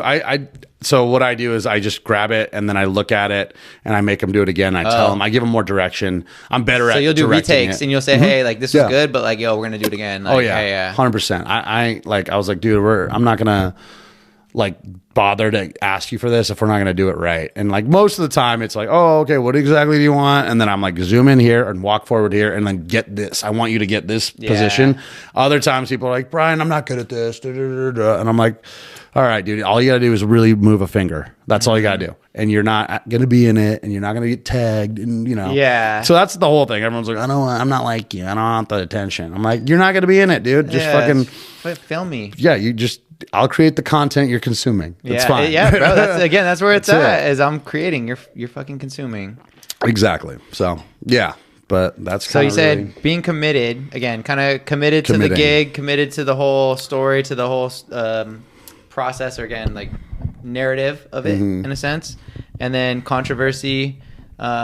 Anything else you replied? You get a lot of response or DMs to your message, and you're like you hit them all up and say thank you, or I reply to everyone, and all my DMs and all my reactions I usually reply to everyone. If I don't, I'm sorry. Comments too. If I comment and say, "Oh my god, that was so funny," you might like it. I do all that. I'll do all the things. I try to do that because like also you're blue check now, just so you know. You're blue check, so you have a standard. Blue check, Brian. So how do you engage with them? Okay, that's all. I do. I reply to everyone. I talk to more people on my DMs and my stories pretty much, and I guess my comment section, but mostly the DMs because I post so much on there. Mostly, I talk to more people that I don't ever hang out with, don't ever see on a regular basis, more than I talk to like most people in general, even my close friends. And they're people that like clearly like, they've met me or they know me, but like we never really like have bridged the gap and kicked it or like hung out a lot. It's like work friends. You work with them, but like you might go out with them, but maybe you don't. And it's like, always a similar group of people. But like I get it. Like I'm not even knocking it. I'm more like I get it. Like I'm posting something that you think is funny, and like I'm also not a dick who's not going to reply to you. Like they are technically friends. I just like it's just they're friends that I don't normally like hang out physically in person with, and I used to think it was weird, and then I realized like they're getting something out of what I'm posting. I'm sure, like they're getting value. They laugh, like they heart everything. Like they're like it feels good. It feels cool. Like and I enjoy it, and I'm like cool. Like I'm probably doing it for them. If anything, like I do it for myself, and then like the people that I know will like probably like it. And there's like people that I don't know from at all, like that don't even live in the state, that like reply to me and like they talk to me as if like we've known each other forever, and they're like, oh, I love when you do this, or that's funny, like you're always getting parking tickets, so like you're always at the DMV, and I'm like, I don't even know you. Like I don't and it's cool. It's like it's crazy, but it's cool. But like I can't only imagine like when you get to a bigger level, like my buddy Brent, the comedian, shout out Brent with Vibe Rose, Brent Pella. He's got like a bunch of followers. He's a touring comedian, and his shit's probably going off all the time. Like, and it's like nonstop. And like people always like want to like talk to you. And I know he barely even responds to most of them. And like, but that's just at the point when you get to that level. You can't, because I have thousands of messages and DMs and shit. Like I can't. There's so many reacts and so many things. Bro. Right now, I am not that. And so all I do You're building that though, because again, like in the earlier stages, I feel like that reply and that actual time that you took to respond, it goes a long way because you have loyal followers. Well, it'd be like, these are my day one, you know, the Brian Army. And they saw me when I was not that big, and now I'm fucking big. So like they even rep me harder because like they knew me before I used to DM with that guy when he was not opening for Frank Ocean. He doesn't respond to people, but he used to respond to me. But he used to, I have screenshots. I got receipts, player. But it's cool. Yeah. But yeah, it's an interesting thing. But cool. So you stay engaged by replying and talking to them. Try to engage to everyone. At least like it. Yeah. You know? I at least like a comment or a react. I always do that. Because I think that's big too. If you again are blue checked and verified, I was gonna say to have a like and say, hey, that person, when I commented or I messaged them, they actually liked it. That's cool. It makes them feel like, hey, it's actually worth me spending my time and my attention on that person, right? Because again, you're going, hey, they took the time out to watch me and fucking say something, so why can't I give them a little boop? Yeah, I mean, honestly, like that's the least you can do, really. Literally the least. That is like the least. So I honestly, for the most part, I people will send me, and like people always engage with me. They send me, because I post so much different like memes and stuff and funny images and like video clips, and people will always send me memes that they think I would like, and most of the time they're pretty spot on. Like really? People, yeah, dude, they know your humor. So honestly, there's like probably 5 or 6 people that send me DMs of memes and images and whatnot, and then they're like, "This made me think of you," and it's like literally like to my that's my shit right there. And I always say like, "You're my ghost memer." Like I go ghost memer, like ghost writer, ghost memes, and I say posting this, and then they're like, "I knew you would," and it's always cool because I'm like.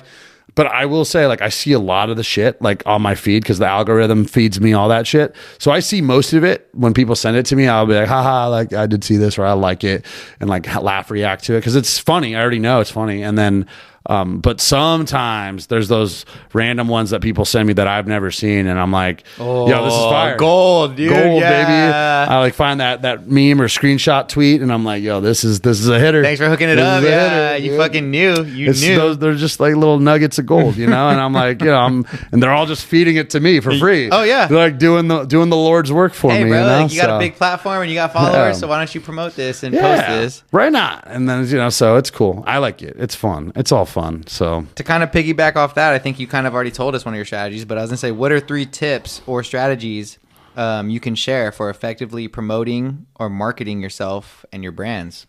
Yeah, we touched on it, but like it's something that I can work on too, is being more consistent about posting on the main feed for sure. Is like always what do you think is a good goal for as far as posting? Because I've heard a lot, and I mean, again, it depends on who you listen to. Guys that are fucking posting 5 times a day, that's cool, but I don't have that content. I don't have that time, and I don't have that material. Yeah. So I'm going like, what's a good balance? Because like, should you be aiming for a few times a week? Some or people post should once you be a day. aiming once a day? It's like around, like I think the average is like you should probably post once a day on your main feed if you're trying to grow, and like also like you want to treat everything is what I've realized, and what I've looked into is like treat everything as if if you want to post specifically for your people, then that doesn't matter. But if you're trying to grow, you have to be in the mindset that nobody knows you, nobody cares about you, and they just want to know what the fuck is the point, or like what's going on. Like, so there's a weird sense of like you got to kind of make things in like a general sense, but like I don't know if I fully agree with it, because I've seen very niche Instagram pages that I follow, and like they're like super like weird fucking videos and comedy styles, and like there's so much like followers, and like, but they commit, they post it's like the same style of format, and like it's weird. I don't know how to explain it, but like there's like these like people that are on like TikTok and Instagram and probably like the short format game, and it's just like they do something really well that caught virality, and then they just replicate it in just a different way. It's like, maybe it's like a guy who's like you said, formula, dude. Formula. It's so a I got formula. the formula. Like, let's take this out. Let's if plug it worked in. before, do it again, but like in a different way. And so there's like a girl I follow that like, she like gets like, it's always her walking down her driveway, and someone taps her on the shoulder and like, hey, you didn't go to work today, or like you look like kind of sick. And then she's like, oh my God. Like, and she goes and she purposely overacts and says some dumb stuff. And then she does like an impression, and it's like a weirdly over the top, weird thing. But she's got tons of followers and tons of people, and she's an actress, or she's like an aspiring actress. But her entire feed is all that. It's her in like a different day or a different outfit, and just the same thing. It's like them, and it's her doing a different type of joke almost, or an impression. And like you could find it in other people that like, some people are really good at doing like the react stuff. Like they'll piggyback off other people's shit.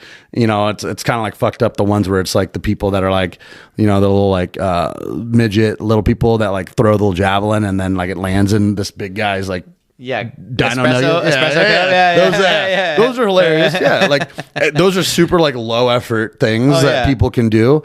But like to come back to the point is like, like posting once a day, even if you don't like, it's like at some point, like I think if you need growth, you just have to stop caring about the likes and the followers and blah, blah, blah, blah. Everyone knows all that. But most people I know don't care about that, like around here. So it's like, they don't give a shit. They'll post their picture of their fucking bar mitzvah or their trip to fucking Italy, and that's cool and that's great. But like if you're trying to grow a platform and grow something that you're trying to grow, like you need to be posting a lot more. And like the same with me, it's like I know I have to like practice what I preach, but I just haven't really found an exact formula that if you look on my page, it's like a little bit of this, a little bit of that, a little bit of this, a little bit of that. Like sometimes it's a TikTok kind of short format thing. Sometimes it's a long skit. Sometimes it's a fucking one take reactionary thing with a text over it. So there's different styles. I kind of just try shit and just see what I like. Works, yeah. Cause like also I realize like the longer skit type formula stuff I want to do is really hard, because it's like finding other people to like hold the camera, be available, shoot this, shoot that, get the shot, get the costume, do this. You have to have people that are like down with it, because it's hard to do it all on your own. It's tough, like, but I feel like it's honestly, doable. bro, like what we're doing right now, like I got to do it by myself. My younger bro, he could help. My friend, they could help. But like, at the end of the day, it's on me, because this is my shit and this is your shit. So like, again, it's your videos. It sucks, but maybe you get a tripod, or maybe I don't know. Because again, it's like, dude, no one's coming to your door to knock and say, hey, Brian, like, I'm gonna fucking post for you, and make sure your followers are growing, and make sure that you're going viral. And you're like, fuck, dude. No, you're right. No, I just feel it, because I'm going, I feel the same way, dude. Yeah, I'm like, wow, it's a lot of work. I'm just curious, because you're telling me shit that I need to hear for my bartending business, or like consistency. I'm going, I kind of handed that responsibility off to, shout out Kristen, my business partner's fiance, who's very involved in our business.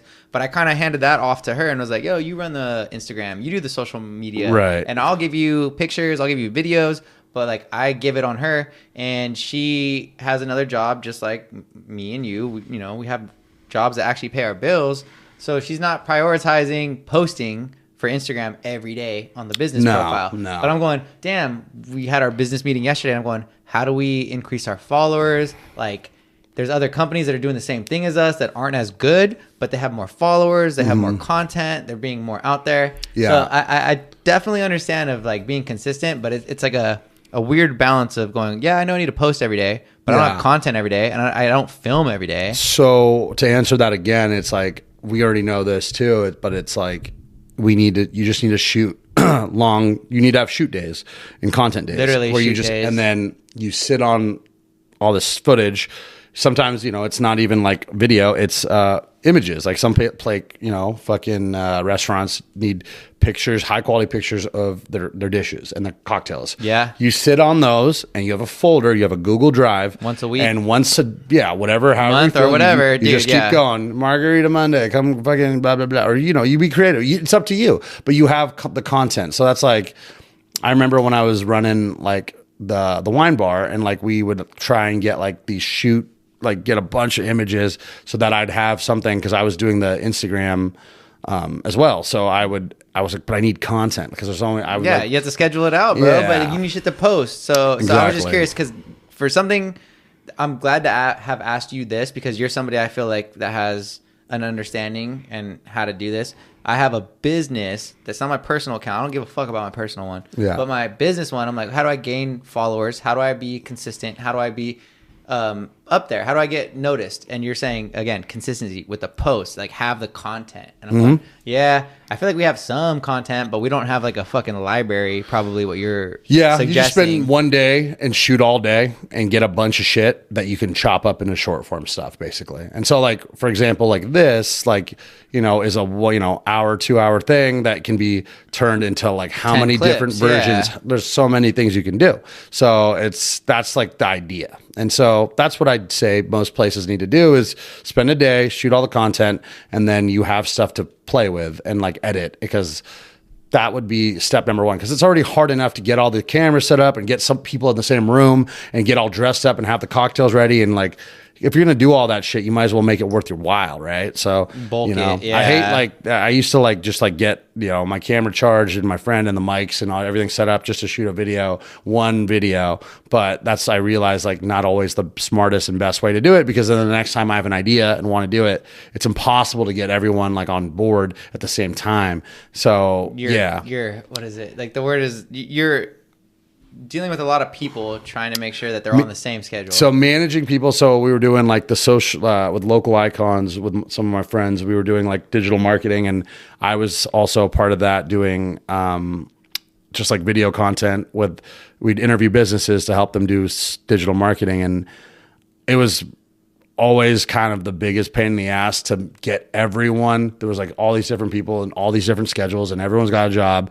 It's just really like a pain in the ass to get everyone on the same page to agree on a day to go visit a business. Yeah. Just to go get everything ready and then set aside this time and then just to do it. And then so that was like you said, the biggest hassle. But a way around that is just having that one day a week, or having that agreement, like, hey, we're gonna pick this Mondays. day. We're fucking meeting Mondays. This is our agreed time, and this is what we're set aside. Not you don't go fucking bowling, you don't go fucking do this. This is what we're doing for Monday, and today is dedicated. It's part of the job, yeah, or it's part of what we agreed to do. Goal, honestly, it's almost like as important as showing up to person who hired you to go, hey, like this is we need to show up to the event and like look ready to go, like we need. That's like, I would say it's like you need to treat it in that same way. Like this is still part of the job. It's just a different part of the job. But people are like, oh well, we can just do it as long as we show up to the event and like we look good and we have cocktails or whatever. Just to apply to your business, it's like it's like no, like that'll get you so far. Yeah, but it won't open the doors. Like it'll literally get you that far, and then. But if you want new leads and new generations and growth, then you need to do what other people are either doing, or if not more. And that's if not more. It's almost like more. If not more. And so also the other part of it was another suggestion that I know I've been reading into is like ads and like running ads. And like with the rosé company with Vibe, like we want to run more ads, but it's tricky because it's like an alcohol sales thing, and like you can only do certain things. You can't promote selling to minors, and it's very tricky with that. And so we've run into a little bit of an issue with that, but like also it's costly. So you got to like have the money to spend to do it, and have like reoccurring ads on Google and whatever, Facebook and TikTok, and like, you know, someone's got to pay that. But like, you know, if you truly believe it's your business, then I think like it's worth the investment, because those ads, yeah, they might cost you a little bit of money, but they convert into leads. Running ads nonstop, the best, like, you know, if you put something in someone's eyes enough times, they will eventually, you know, there's like a certain saying, like if you see something enough times, you're eventually going to fucking click on it. And someone told me the same thing with Vibe. They're like, I see it on your Instagram story so much. I'm just beating people. They're like, I was at a bar and I saw it there and I ordered it just because he's like, I don't drink rosé. And it's like literally like you're going to win based statistically on just being in front of people's eyes as much as possible. And so that's why I always am like, it's like marketing. It's like all I'm doing when I'm always tagging Vibe, I'm tagging whatever I'm just like constantly doing the same shit. It's like annoying almost, but people are like, at the end of the day, they're still watching it. Oh yeah. I don't care if they're skipping it. They still see it. They're, oh, there it is again. Yep. There it is again at the top of their head every week, every day. So when they do see it and they see the logo, like, fuck, maybe I should order it. Maybe I should order it. I gotta fucking try it, you know? And so that's my job, is to get it in enough places to where it's available to order. And, you know, and that's kind of like what I do with that. But that's kind of like what I'd say: ad generation, consistency, planning your content days, and then being able to chop up those long form things instead of having to deal with like managing everyone's schedule to meet with every time you want to do a shoot. Just have like dedicated days, once a month, twice a month, and then you can sit on those things and be like, oh, we need to post something, pull up the folder.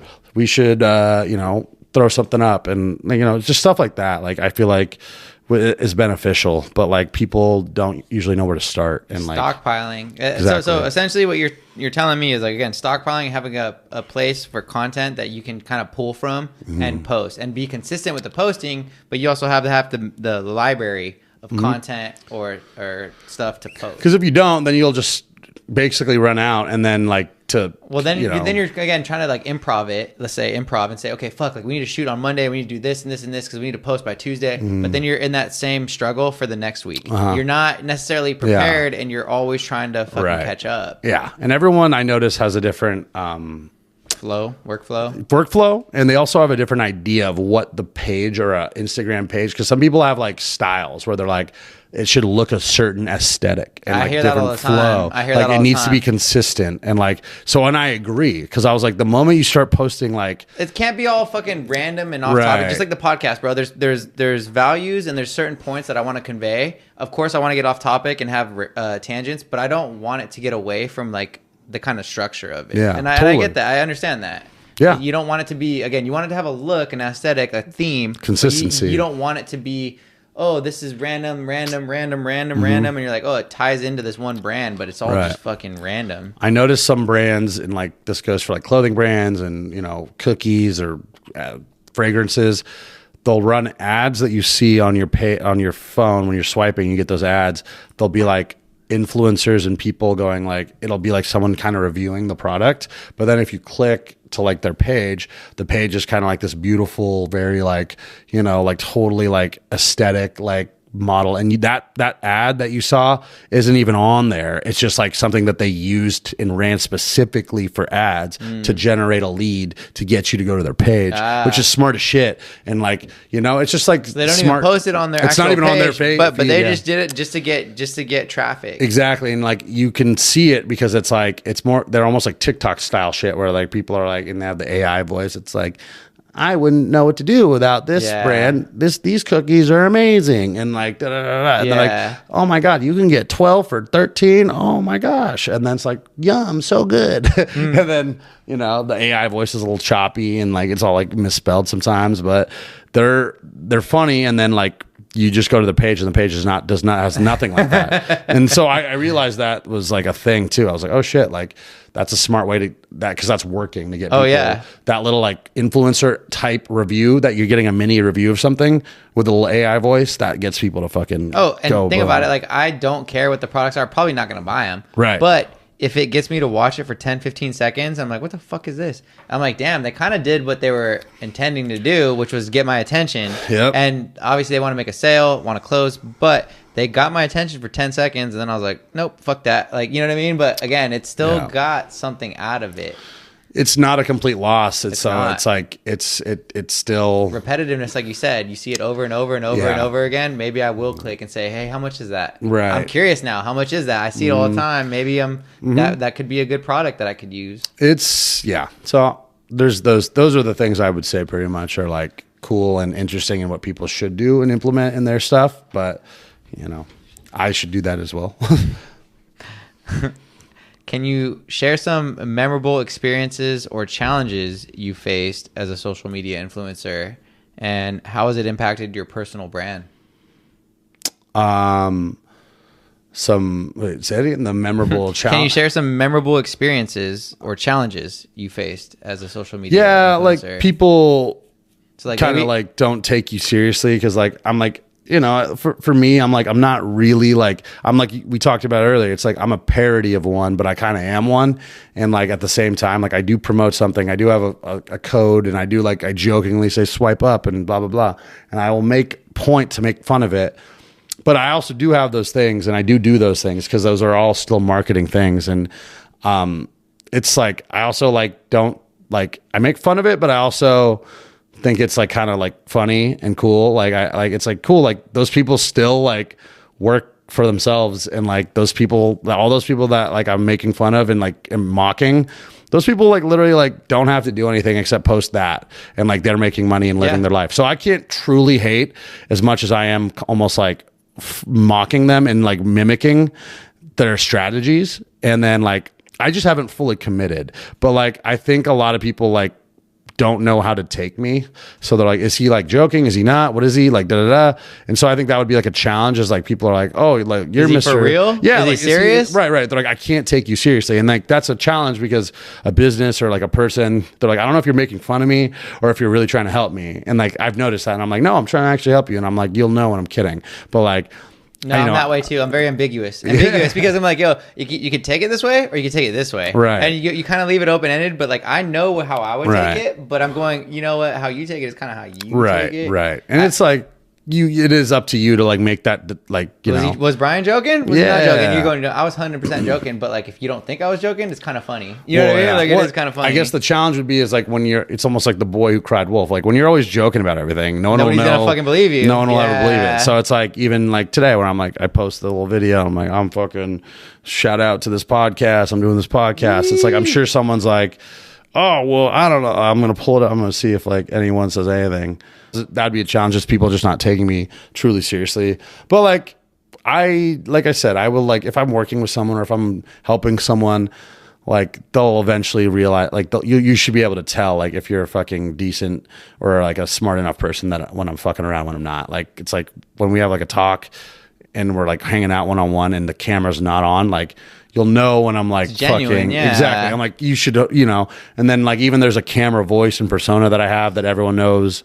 I'm like still like it's still like you should be able to tell when I am and not. But like I truly will kind of make that a little bit more apparent these days, I feel like, because I'm like, if I'm totally just fucking around, then it's like that. But I feel like right now I've just been very like, I'm just like promoting the wine, and like there's nothing else. I'm like really like, I used to fuck around and promote shit, but I don't think I'm really doing that as much anymore, other than the wine stuff. But like I am fucking around, but I'm also promoting at the same time. So yeah, so you're doing both. Like, both. People get it, and like, you know, it's also ambiguous, and they're like, well, what's your role? It's like, I am an equity partner. I'm also doing sales, and I'm doing marketing and promotions. And yeah, it's like I didn't find the wine. I didn't, like, that's the deal as well. It's like I didn't create the wine. I'm not the winemaker. It was approached to me by my buddy Brent, and so Vibe Rosé comes from Napa, and like he's like, hey, you know, I have this idea for this rosé. I want to put out something in the universe, in the space right now that has a good energy because he made it during like the pandemic times and everyone's bitching and fighting about everything on Twitter and all that shit. Exactly. Yeah. And he's like, everyone needs to shut up and like have a good time, get off your phones and vibe, you know, for lack of a better term, vibe. And so that's kind of like the essence of it. And we have like, you know, some celebrity backings and whatnot and more blue check people behind it. And so yeah, it's cool. And like, it's a good rosé. It's dry. It's chill. Like I like it. I drink a lot of it. And I feel like it's not hard for me to promote something that I like, and I shouldn't promote something I don't like. And so I never found it to be really, that's why I keep doing it. It's because I enjoy doing it. And I don't feel like it's a chore, you know? So I don't really jump on the Instagram and do it as much as I probably should on the main account. But like, I'm like, I don't want to say the wrong thing or do the wrong thing, but I will tag the shit out of it and like be involved in it. And like, I'm on the feed quite a bit on the main page there, but sometimes I'm like, well, it's still technically not mine. So I'm not gonna pretend it is and like take the reins, but it is something I am clearly involved in. And that's like, other than comedy and bartending and whatnot, it's the other thing that's kind of helping out and supplementing the income and teaching me things, and I'm learning and growing from it. So I mean, you kind of touched upon my next question, which was like being a part owner of a rosé company. What motivated you to get into the wine industry? So the industry itself, I had no interest in being in it, and I totally was kind of brought upon that. Like the two things that I had equity in was this, and then the one before it was wine therapy, where I was approached, and it was someone who was like, "Hey, I see you bartending. I see you post stuff. I think you should, be a part of this. And we're starting this wine tasting room, but I think it should be a bar. And I think you could bring in a younger energy and a younger type of vibe, lack of a better term, shout out vibe." And he's like, "Yeah, just, we'll see how you do Sundays." And, it turned into what it was, and wine therapy became what it was. It was really busy, almost like a day club wine bar. Daytime club. And it was busy and da-da-da. We had bands and comedy shows and bingo and dogs and board games, and I was doing cocaine. I'm just kidding. And it was a good time. It was a good experience. But that's where like I started in the industry, but I never really I've dated people in the wine industry. I've worked with people, and then like this was like, I guess they're like, you're 25 and you own a wine bar? And like, you don't know shit about wine, Brian. And I'm like, I know, but that's not why I'm there. My value wasn't because I know about wine. My value is I know how to fucking bring people into a business, and I can make funny videos and make things quote unquote cool and make it seem cool. And like, oh, that's where everyone's at. That's where, because I'm like appealing. Yes, exactly. Yeah. People associate me with like, oh, what's cool or what's popular. What's going on now? Because I'm always like posting about everything, and I'm always with different people. So everyone, I think, also watches my stuff, not because they're trying to be entertained. I truly think they're trying to snoop, That's how I got to the wine industry. And then I basically started working at a tasting room, and then I got more into wine that way. And then I was going to do like a sommelier thing, and then I, didn't, because I just, I just fucking didn't. Sounds like me. I was going to do it, and I didn't. And honestly, that was it. Like, I was going to. It's going to be like $600. It was going to take some studying, and I just was like, I don't care that much about wine. Me personally, I don't care about I was wine. like, it's like not what I need to do. I don't think it just wasn't as important as I thought it would be. My mom was stoked on it because she was like, "You should do that," and then she was all hyped about it.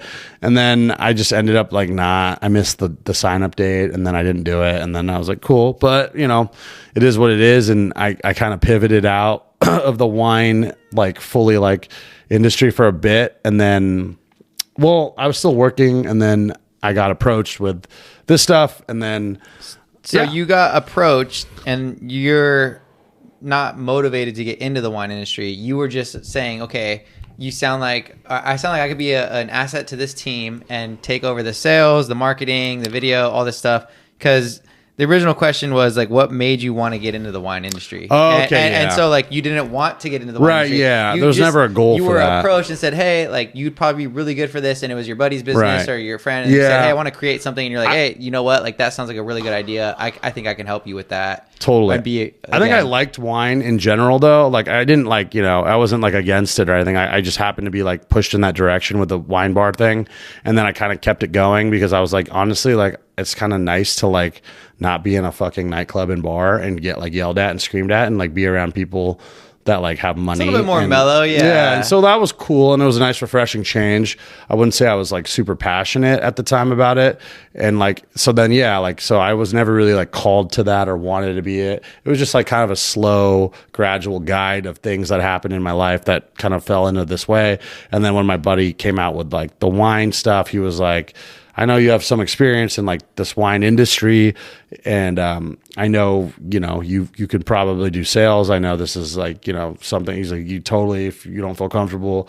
And I was like, no, I was looking to like get out of, you know, doing what I was doing and do something different and get challenged again, right? Because it's like I always did say like, oh, I'm gonna try like some sales stuff, and it's been challenging, but like I think right now like it's been easy because a lot of the vibe stuff has been like hot leads I've had. It's like, hey, you know me, you work at this place, you do this, and like I know you, and it's a lot of people that are like, I don't really need your rosé, nor do I want it, but it's you. You're the homie. Yeah, it's been a lot of handshake stuff, and so, you know, 21 accounts later, so it's cool. And it's like also at the end of the day, it's like it's not like a bad, like I'm not pushing shit on people, so I don't feel you bad believe about in it, and it's yours. Like, I wouldn't sell you something I don't want, or and I think like. a lot of like honestly, it's like cool to like see the support that I've gotten and that we've gotten, and it's cool to watch it kind of do what it did in a year. And it's like it was doing 0 things a year ago, and now we have all these things, and I get I'm reordering with like some of the biggest places in town, like, you know, O'Malley's and Studio, and Fish House is working on like a big thing with them. And so it's like it's cool to like see like these top tier places in Santa Barbara that probably are the most successful fuck with me, you know? Yeah, so they give you the support, and they fucking, so that's something that I can't knock. And I also, at the end of the day, view this as like an opportunity for me to learn and put it on my resume as, hey, I'm a guy who's doing this, and I create, like, I can show you a brand that was doing nothing. Here's what I did in a year. Here's what I did in X amount of time. And this is all pretty much on me. Like, you know, there's been like help, obviously, you know, shout out to my boy Brandon. And, you know, there's been other people that have helped as well. But like, there's a lot of just like support, I think, came our way for just like, I think the amount of time we spent in Santa Barbara, like all those nights drinking and blacking out and getting fucked up with the owners and knowing all these people, and like they did kind of pay off in that way. So that's cool. So it's that long term going, okay, like those times and experiences spent with them is going to pay off later. It didn't count for nothing. Yeah, it didn't count for nothing. It was going into something for later. Right.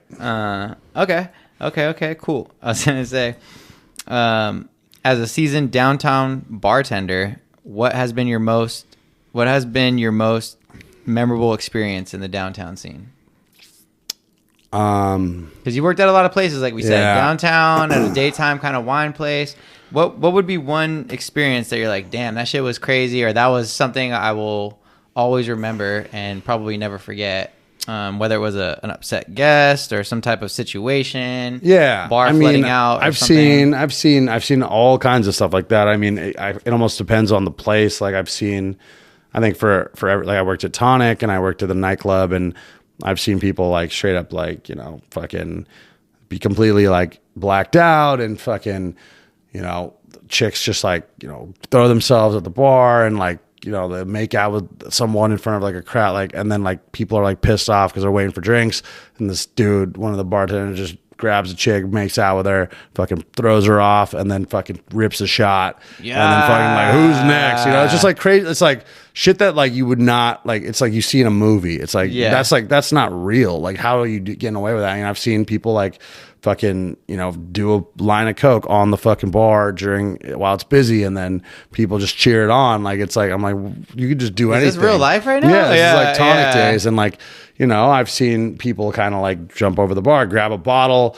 and then get instantly tackled and beat up. Like, you know, shit, like it's all standard stuff that you'd hear about, but like it's still crazy to see it happen. Yeah. And so you would say probably the most memorable experiences would be downtown I would Tonic, say, like nightclub scene? From like, it's hard to remember because half the times I was so blacked out and while I was working. So like I was part of the debauchery too. So I was like this is like a lot of the memorable ones I think that were crazy, but they're all kind of like doesn't have to be bad. It just be like, yo, that was a crazy time. Like this chick came over, like this guy was doing this shit. Like I don't know. Like I think some of them have been like crazy, like fiesta, like the big like holidays where like you're working fucking 12 hours, you're getting crushed and you're just like sweating, you're making all these like mojitos and whatever, and you're just like getting it through. It's like more memorable because like you're kind of getting through it and you're making a lot of money with your fucking friends and your homies, and it's kind of like a memorable like going through war together. Going through it, yeah. Exactly. And so like those things are cool and like memorable to me, those experiences. And like I don't know, like I feel like a lot of the other times are all just like your standard, like, all right, like this person is hooking up in the bathroom and stuff like that. I'm like, or like, you know, you see some stuff that like, you're like, wow, like they're just like these businesses just like allow these things to happen. Yeah. It's crazy. And so I think those are like, it's just, that's how it's like funny because Santa Barbara is just like a weird, like microcosm of like debauchery, and like everyone just seems to kind of like let things happen. Not every place, but like a lot of places are like kind of like, you know, I just like people are just like doing drugs everywhere at every bathroom. Everyone's sniffing in every bathroom, and I don't know, like there's nothing specific that happened to me where I thought was like, other than like every time I've like worked, like just crazy shit has happened. Like, you know, I mean, there's some stuff that like I don't even want to like get into, but like there's like crazy stuff that's happened for sure, and they all are usually like something to do with like people getting too drunk or belligerent, or like, you know, saying something or doing something that they shouldn't have done, and things like transpire out of those things, and it's usually not great things.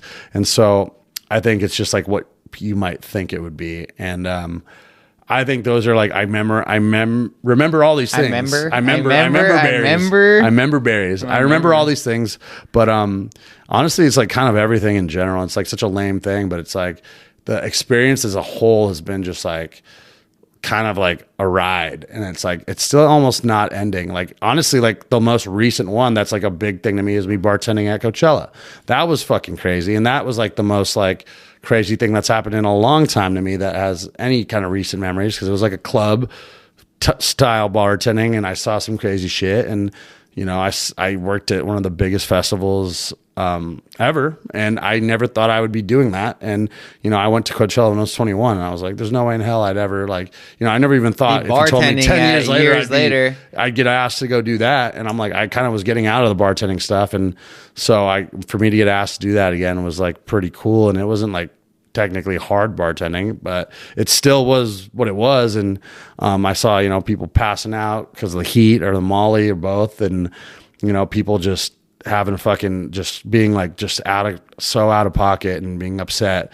But I also get it. I was like, dude, you're waiting an hour and a half for a drink that costs $50 that I have to short pour because it's just the business. Automatic jigger, yeah, or a little dispenser, pour spouts, yeah. So it's crazy, man. Like just to see, like, it's just like people in general and seeing them at their lowest. It's like I've always been the guy that's behind the bar versus the guy that's like the patron mostly. Like when I'm in the patron, I'm usually really respectful. So I try to keep things pretty composed, even when I'm pretty drunk. Like I'm not really usually the one making the big scene, even though I'm probably the most drunk. But I think my years of working at all these places have, like, one, humbled me, but two, like, I have respect for, like, I get it. Like, I'm not going to try and fucking scream and snap at the bartenders and servers. Excuse me. Yeah, and like, I'm not going to order a fucking mojito when you guys are busy. I'm just, whatever's easiest to do. Here's my card. Keep it open if you need to. Close it out when you want. Like, let's just fucking, you know, let's make this as simple as possible.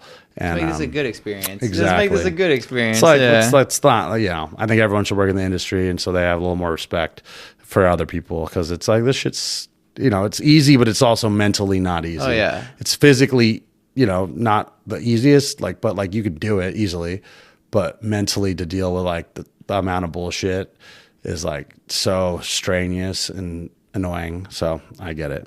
But yeah. That's how you wrapped it just up? Like that's just like the moment of what I think about everything. Like, yeah, there's not really like one specific thing. Just a combination, or just, it's just the experience, years of being in it. Because people would tell me like, "What's this craziest story?" I'm like, dude, I have like 5 or 6 that are like pretty crazy, but like honestly, I can't tell you which one was more crazy because they're all fucked. And it's like, they all happen at different times. And it was different experiences. Like, it's like, yeah, I mean, like I've been like, you know, it's like, oh, this guy tipped me and he wouldn't stop tipping hundreds. Like there's stuff like that. Sick, yeah, there's stuff like that. There's, you know, there's stuff where a girl gets fully crazy and just cheats on her husband right there and they break up. And there's people that have gotten like proposed to, and there's people that like, you know, there's like people that gotten injured. Like I've seen it all. Yeah. So it's like, it's hard to narrow down. Like and say what specifically was that crazy. one? Yeah. They're all crazy, man. So yeah. What do you believe sets a successful bar and restaurant apart from the competition?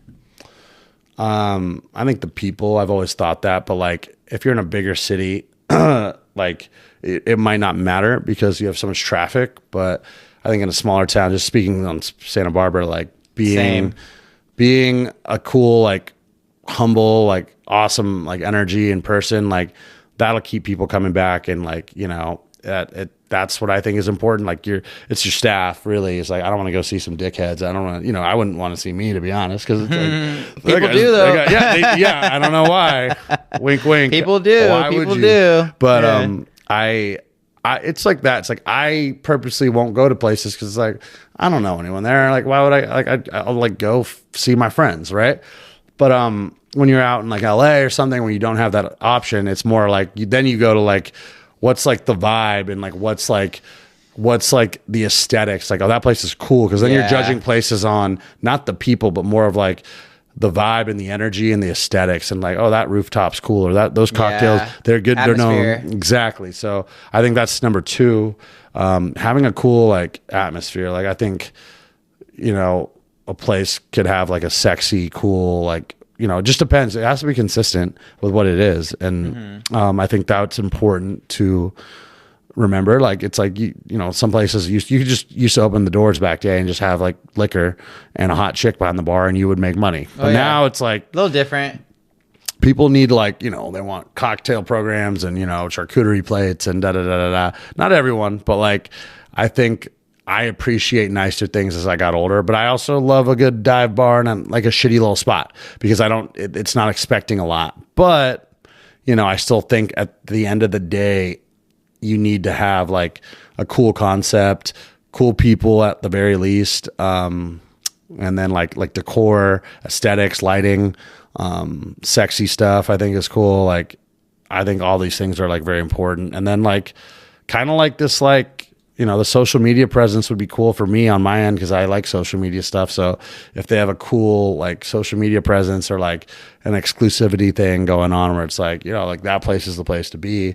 Like it's like harder, like, you know, scarcity, harder to get into, like, or like a speakeasy kind of thing. Yeah. I think I love those things where it's like, I wish I could go there, but like, I don't know anyone there. Exactly. Exclusivity and again, limited access. I don't know if that's super like important for like a new business, but like, I think if you can afford to do that, that would be fucking cool, and I would do that. If I had a spot, I would definitely make it not so like open to everyone, and you'd have to go through like a weird, like, you know, a speakeasy. So filtering process. Exactly. Sense, I like that kind of like you have to be in a know, and then I don't like being in super crowded like areas either. So yeah, I mean, you got to have like, you know, you want to feel safe too. Like you don't want to feel like you're gonna get fucking jumped or stabbed in like a shitty, like, you know, in a shitty like ghetto ass spot. So I think West Side, baby. But yeah, those are the things I think.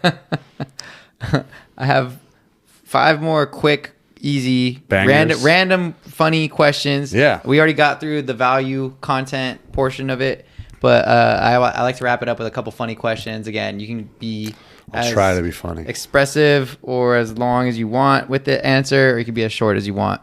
But the first question I wanted to ask you was, what sport would be the funniest to add a mandatory amount of alcohol to, and why do you think that? What sport would be the funniest to add mandatory amount of alcohol? Like the players or the athletes have to drink, and they have to drink a certain amount to play or to participate. Let's see. I would say I have my answer, but that's because I'm a cheater and I had the question, so I thought about it. But I have my answer, but I'm just curious to see what you think would be a funny sport to watch with all the players fucked up. Fucking all of them. But like, if I had to pick one, I don't know, like a sport, like a mainstream sport, or any sport. It's a very general sport because again, there's stuff that I consider that aren't sports that are categorized as sports. Fucking fencing, because if you're blacked out fucking sword fighting, you're just like, this shit will get medieval and you just start fucking poking everyone like that. I don't know, I don't even watch fencing, but I'm like, I was just thinking, I'm like, what's something that's like super kind of dangerous, out of pocket, and like weird, and like if they were drunk, because that's like a very precision thing. Also, no, you know what, let's hear it. I think you're on the right tip. I was just at a polo match. Ooh, so polo would be fucking fucked. Like, this is coming from a fucked up thing. I'm like, if these dudes already are like swinging mallets with these giant riding fucking horses, dude, it's already so dangerous. And like, if you had alcohol, do I think they should? No, but would it be entertaining? Oh yeah, no, they have to. Absolutely, they have to. So like, that was the question. They have to. You'd see people getting bucked off horses and smashing everyone with mallets. Like, so. So you want to know what I thought? Yeah. Okay, here's my answer because I thought about this. I had a few hours to think about it, but I said NASCAR. We talked about DUIs, bro. We talked about DUIs. I've already done it. And I was gonna say NASCAR is fucking boring. So if you add some alcohol, a mandatory amount of alcohol, and you say now all the drivers are lit out there, like to me, I would tune in every race. Like that shit would be fire. See, So NASCAR with a bunch of alcohol. You can almost honestly add it to anything and make Jim it Beam, more. Bro, sponsorship. NASCAR, Jim Beam, and Pabst. Well, it's all like alcohol sponsors anyway. That's true. It's just they don't. You're technically not. But make I don't the think drivers they do. drink. Make them drink when they fucking come into the pit stops. Yeah, and you have do a shotgun every time. Fucking get them loaded, dude. All right. If you could choose one superpower, what would it be, and why? I know it's like a second grade question, but I was gonna say it's also like, whoa, what would you choose if you could? I probably would pick. Stumped him. Invisibility, because I don't want to be seen anymore. No, you can choose when you want to be seen, right? That's the thing. Appear. Yeah. I mean, that's a tough one. I always liked super speed. I liked that whole idea of just going anywhere you want as fast as possible. It's like kind of like even it's like the flight thing is sick. Like I think that'd be dope. Or like I guess even a mixture of all those two would be like teleportation, Ooh, teleportation would be pretty sick, like I think I like that. I think I would go with teleportations because I could just Irish goodbye at any moment. I could literally. I'm gonna go to the bathroom and just go home. Don't need to call an Uber. I don't need to fucking wait outside. I could literally just go home, or I could go to fucking Dubai and be fucking do later. Yeah, So that's fucking. I would go with teleportation. That's a good superpower. I'm not gonna lie. That was something that I did not think of. I went with all the general people. Obviously, I feel like flying is number one. I feel like invisibility is a very common one.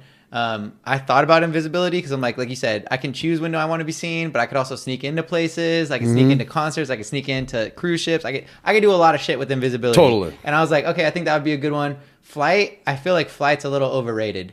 I think it sounds cool, but I ride my bike almost every day. And the wind. The wind, the flies, it's the weather. It's not, I don't think it's as cool as it would be. As it sounds. Yeah. Teleportation, you don't have to deal with any of that. Teleportation, that was a sick one. Yeah. You can be I'm in Dubai, 2 seconds. You can technically still be almost invisible with teleportation. Yeah, 100%. So it's that's a workaround. You can pop in, pop out. Yeah. My dad could teleport back into my life, but here. He's still got jokes, everyone. He's still got jokes. We made it to the end and we're still kicking. Got jokes. I was gonna say, all right, well, I got a joke too. This next question: if you could have dinner with anyone, alive or dead, who would it be?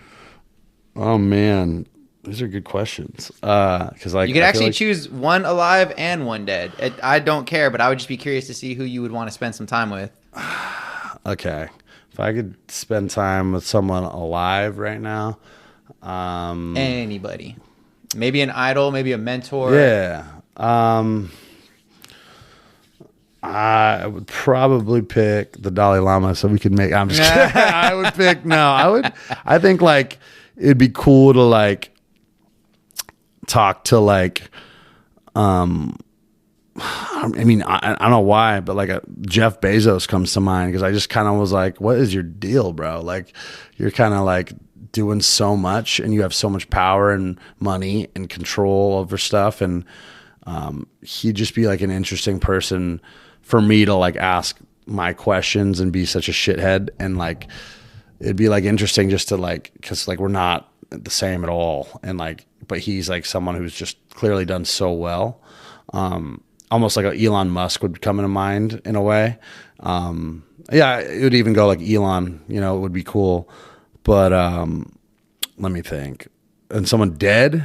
Yeah, let's go someone dead. So you say Elon or Jeff Bezos? Yeah, alive, those like, and then like they're alive, and those are someone I feel like I want to like pretty modern, like, business, again, like techie, big like successful business people. And I don't know, I feel like it'd be interesting for me to talk to them. But then like dead,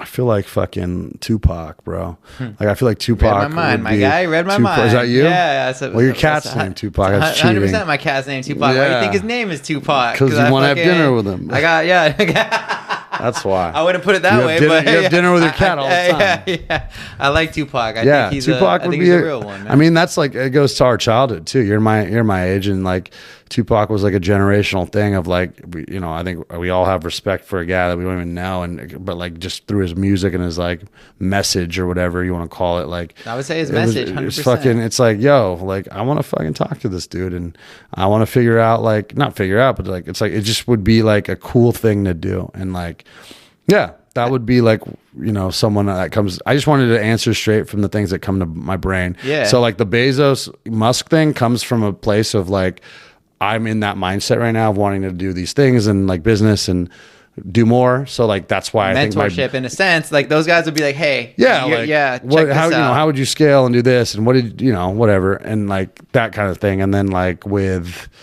Tupac, it's like that's just more of like a childhood, like that's the first thing that popped up. Like, okay, who's a person that I, you know, think about that's died that like still is relevant and would be fucking someone that would be amazing to like talk to. It was like, yeah, him. Oh yeah. Maybe even Walt Disney. Like fucking, you know, be like, yo, like what, you fucking weirdo? Like what the fuck? What were you thinking? And look at how successful your business is. Crazy. Yeah. Yeah. You might even be like both, like childhood and fucking mogul at the same time. Yeah. He's still alive. He's cryogenically frozen. So, you know, you heard about that. He made a legacy right? for himself. That's true. And his family, and he's good. So yeah, man, those are my answers.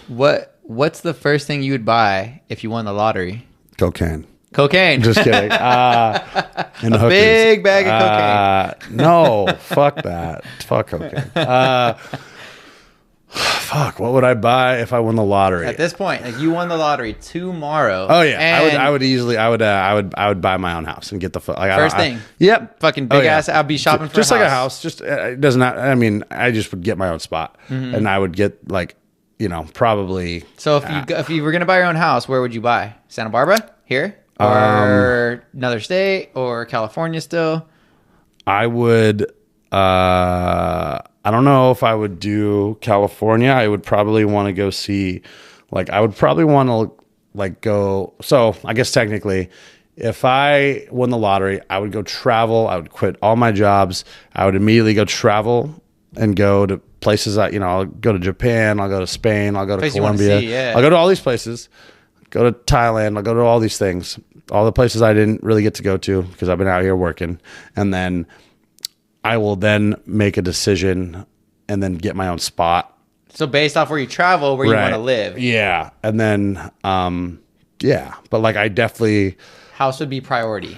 Buying a condo, living situation. A living situation. Like I don't want to like... I don't want to like... I live with housemates. I don't want to live with anyone anymore. No. Like, I'm over it. I'm done. Nah. Like that's just the first thing that comes to my brain is like I would get my own spot and get the fuck out of living. Like privacy, have your own. Yeah, man. I haven't had that. I haven't not had that. So it's like I always have like housemates because Santa Barbara is ridiculous, and like you know, you have to work 3 jobs just to afford it. But I would buy a spot wherever I wanted, but like for sure get my own spot, and then yeah, I don't know, like more coke. Yeah. But I mean, you got the money, bro. You can buy whatever you want. Man. I'm just saying, what would be your top? Like, okay, I got the fucking money. I'm going to buy this.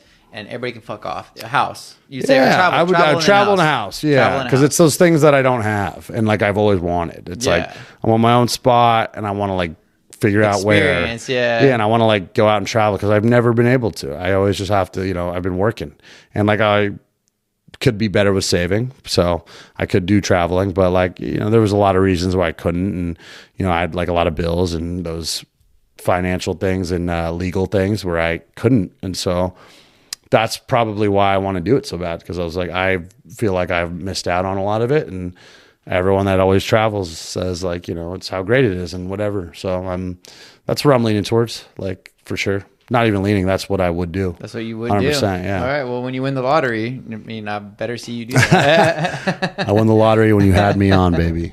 This was the lottery. Last question for you before we wrap things up here. Funny because we're both bartenders. Yeah. What is the worst drink someone can order at the bar? Part of me wants to go with the mojito, but I actually don't think it's that. To me, I don't think that's the worst. Anything blended probably is shitty, but like I never had to deal with that, so I can't even pretend that's like something I have to deal with. So if I did work with blenders and whatnot, for sure, any tiki people, that sucks. I don't like anything tiki. Mm-hmm. Like it's just not my thing. I can appreciate a good tiki drink, but like I would not my thing. Just too many touches, blah blah blah, whatever. I don't. For me, anything that I gotta like muddle with like mint and like, I just like don't like. And that's somebody comes in and sits at your bar and they order a drink, and what is that one drink you're like, fuck, dude, like you're gonna Corpse Reviver. Okay. Because I always have to Google it. Because I was gonna say, what's the one drink that somebody comes in, they fucking order it, and you're like, it's always like a corpse reviver, because I always gotta like number 9 or whatever. What the fuck is in that? Yeah. I don't know, dude. I have to Google it again, so I'm not gonna fucking. I feel you. Yeah, I just can you make a blah blah blah, and you're like, well, what the fuck is in that? Also, I don't like the skinny marg order, because there's nobody knows what they want when they say. Nobody knows what a skinny marg is, and when it's they say all a skinny marg, they want a less sweet margarita. They want a very limey margarita, not a straight lime juice margarita. It's almost like a gimlet, but like no simple. So you just want they call it ranch water now. It's just like soda water, hella lime juice, and tequila. Yep. So I'm like, cool, fucking that's what you want. So I just no sweet, no sugar. I'm like, okay, cool. So just get a tequila soda with some lime. Yeah, got you. That's it. Easy enough. Easy enough. You say the Corpse Reviver is probably your worst. I just don't like getting that stuff like that. That's one that I recently deal with that I'm like, like I don't have to Google this again, because I'm only like behind a cocktail bar like that like once a week, and it's I'll get a lot of old fashions, Manhattans, and those are easy enough. Those are chill. I like those. Those are chill. I honestly, but like when I have anything that I have to Google, I get a little like, all right, like it's just like, because it makes me feel dumb, and I'm like, all right. So anything I have to go, like, the Corpse Reviver is something that I just haven't. Somebody memorized. came in and asked me for that, I'd be like, what the fuck is that? And I would go Google it. We have people do that every day. They come to a steakhouse. Everyone does it, bro. Can you make this? I'm like, where the fuck did you have that? They're like, oh, somewhere in Florida. I'm like, yeah. Why the fuck you think I'll make it over here? Look at the cocktail list, and then they go, I'll have this. And then it's a fully fucking thing they had in like San Francisco that changed their life. And I'm like, well, I don't fucking know what that is, but. And I can't make it exactly how that fool made it with their specs and their recipe. Like, so I can make you what, it's just like cool. But yeah, I would say like the Corpse Reviver is something I've heard a lot of that I'm like, I don't want to have to get my phone out for this, but I have to. And I still don't know. It's like absinthe. Kiss the glass, some bullshit, and redo it. Oh god, yeah. I was gonna say, while we wrap things up, I'm about to wrap it up with our conclusion here, but where can people follow you or check in with you, or what kind of plugs do you want to leave them with? Your brands, your website, your social. So I can be found at, currently my Instagram name changes, but right now it's been for a while, at champagnnebrian with 2 N's. 2 N's. So and champagne, there's 2 N's, and it's a play on Drake, Champagne Poppy. And then I have a TikTok. I think my TikTok is at the real Brian Saldivia, I believe, and it's got the same stuff, but everyone loves their TikTok, so I keep that alive a little bit and post the same reels and whatnot on there. I will probably start my own YouTube soon. That's what's up. Start your own YouTube. Get some YouTube reels going. It's the same thing. But yeah, and then Facebook, it's Brian Saldivia. But if you're old or selling a couch, you won't be on that, or trying to date people, then you don't need to be on Facebook, or you're trying to reserve your RSVP to an event. But yeah, Brian Saldivia is my name. You can catch me at Blue Owl on open mics doing stand-up pretty much every Tuesday. Sometimes I'll be at every other Wednesday, the Lita Hotel. It's every other Wednesday. Same guys who does the open mic. Shout out to Chris at Let Loose Comedy. And yeah, I do that, and that's where I'm currently doing stuff at. And when I do a show or when I get a spot, then obviously my socials would be the place to follow me and check where I'm doing that, because everyone keeps asking, when am I going to do a show, or when am I going to do that for comedy? But it's coming. We just got to keep it going. We got to keep writing, being consistent. And yeah, man, I totally appreciate you having me on. And this has been a fucking blast. And then also, sorry, real quick, Vibe Rose. Vibe Rose. Everyone follow at VYB ROSE. Vibe Rose. That would be the rosé that I work with, that I am affiliated with, that I drink a lot of, and you can get that at viberose.com, or most places in Santa Barbara. Just go check out the lists. You know, all the major places have it: Llama Dog, Presidio Market, Keg and Bottle, O'Malley's, Sandbar, Studio, Fish House. Shout out to all those places, and Sportsman. But yeah, that's also the other thing that I forgot to talk a lot about. You plugged it in, bro. You plugged it in. You plugged it. I appreciate you. No, man, I really do want to thank you for being here on the show. Again, I appreciate your time. This is something that, you know, it's not necessarily benefiting you in a sense, but you're helping me in a sense to like get this going. So I really do appreciate your time, man. Like, this is good for us. This is good for me. I appreciate it. I hope the listeners got some value out of it. No, this was therapy. I got a lot out of this too, man. I encourage all of our listeners to connect with you on social media. Visit the bar he works at. Maybe connect with him on his rosé company. Follow Pourcast. Yeah, follow the Pourcast, man. Just see what's going on. Yeah. I was gonna say, stay tuned for more exciting episodes where we continue to explore the fascinating world of entrepreneurship, self-development, and the restaurant industry. Don't forget to comment and subscribe to the Pourcast, and never miss an episode filled with intriguing conversations and insights. Thank you all for joining us, and remember, as you venture through life, keep raising your glasses to success and accomplishments. Cheers, guys. Thank you for joining us. Yes, sir. Peace. Goodbye. Thanks, bro. I appreciate you, bro.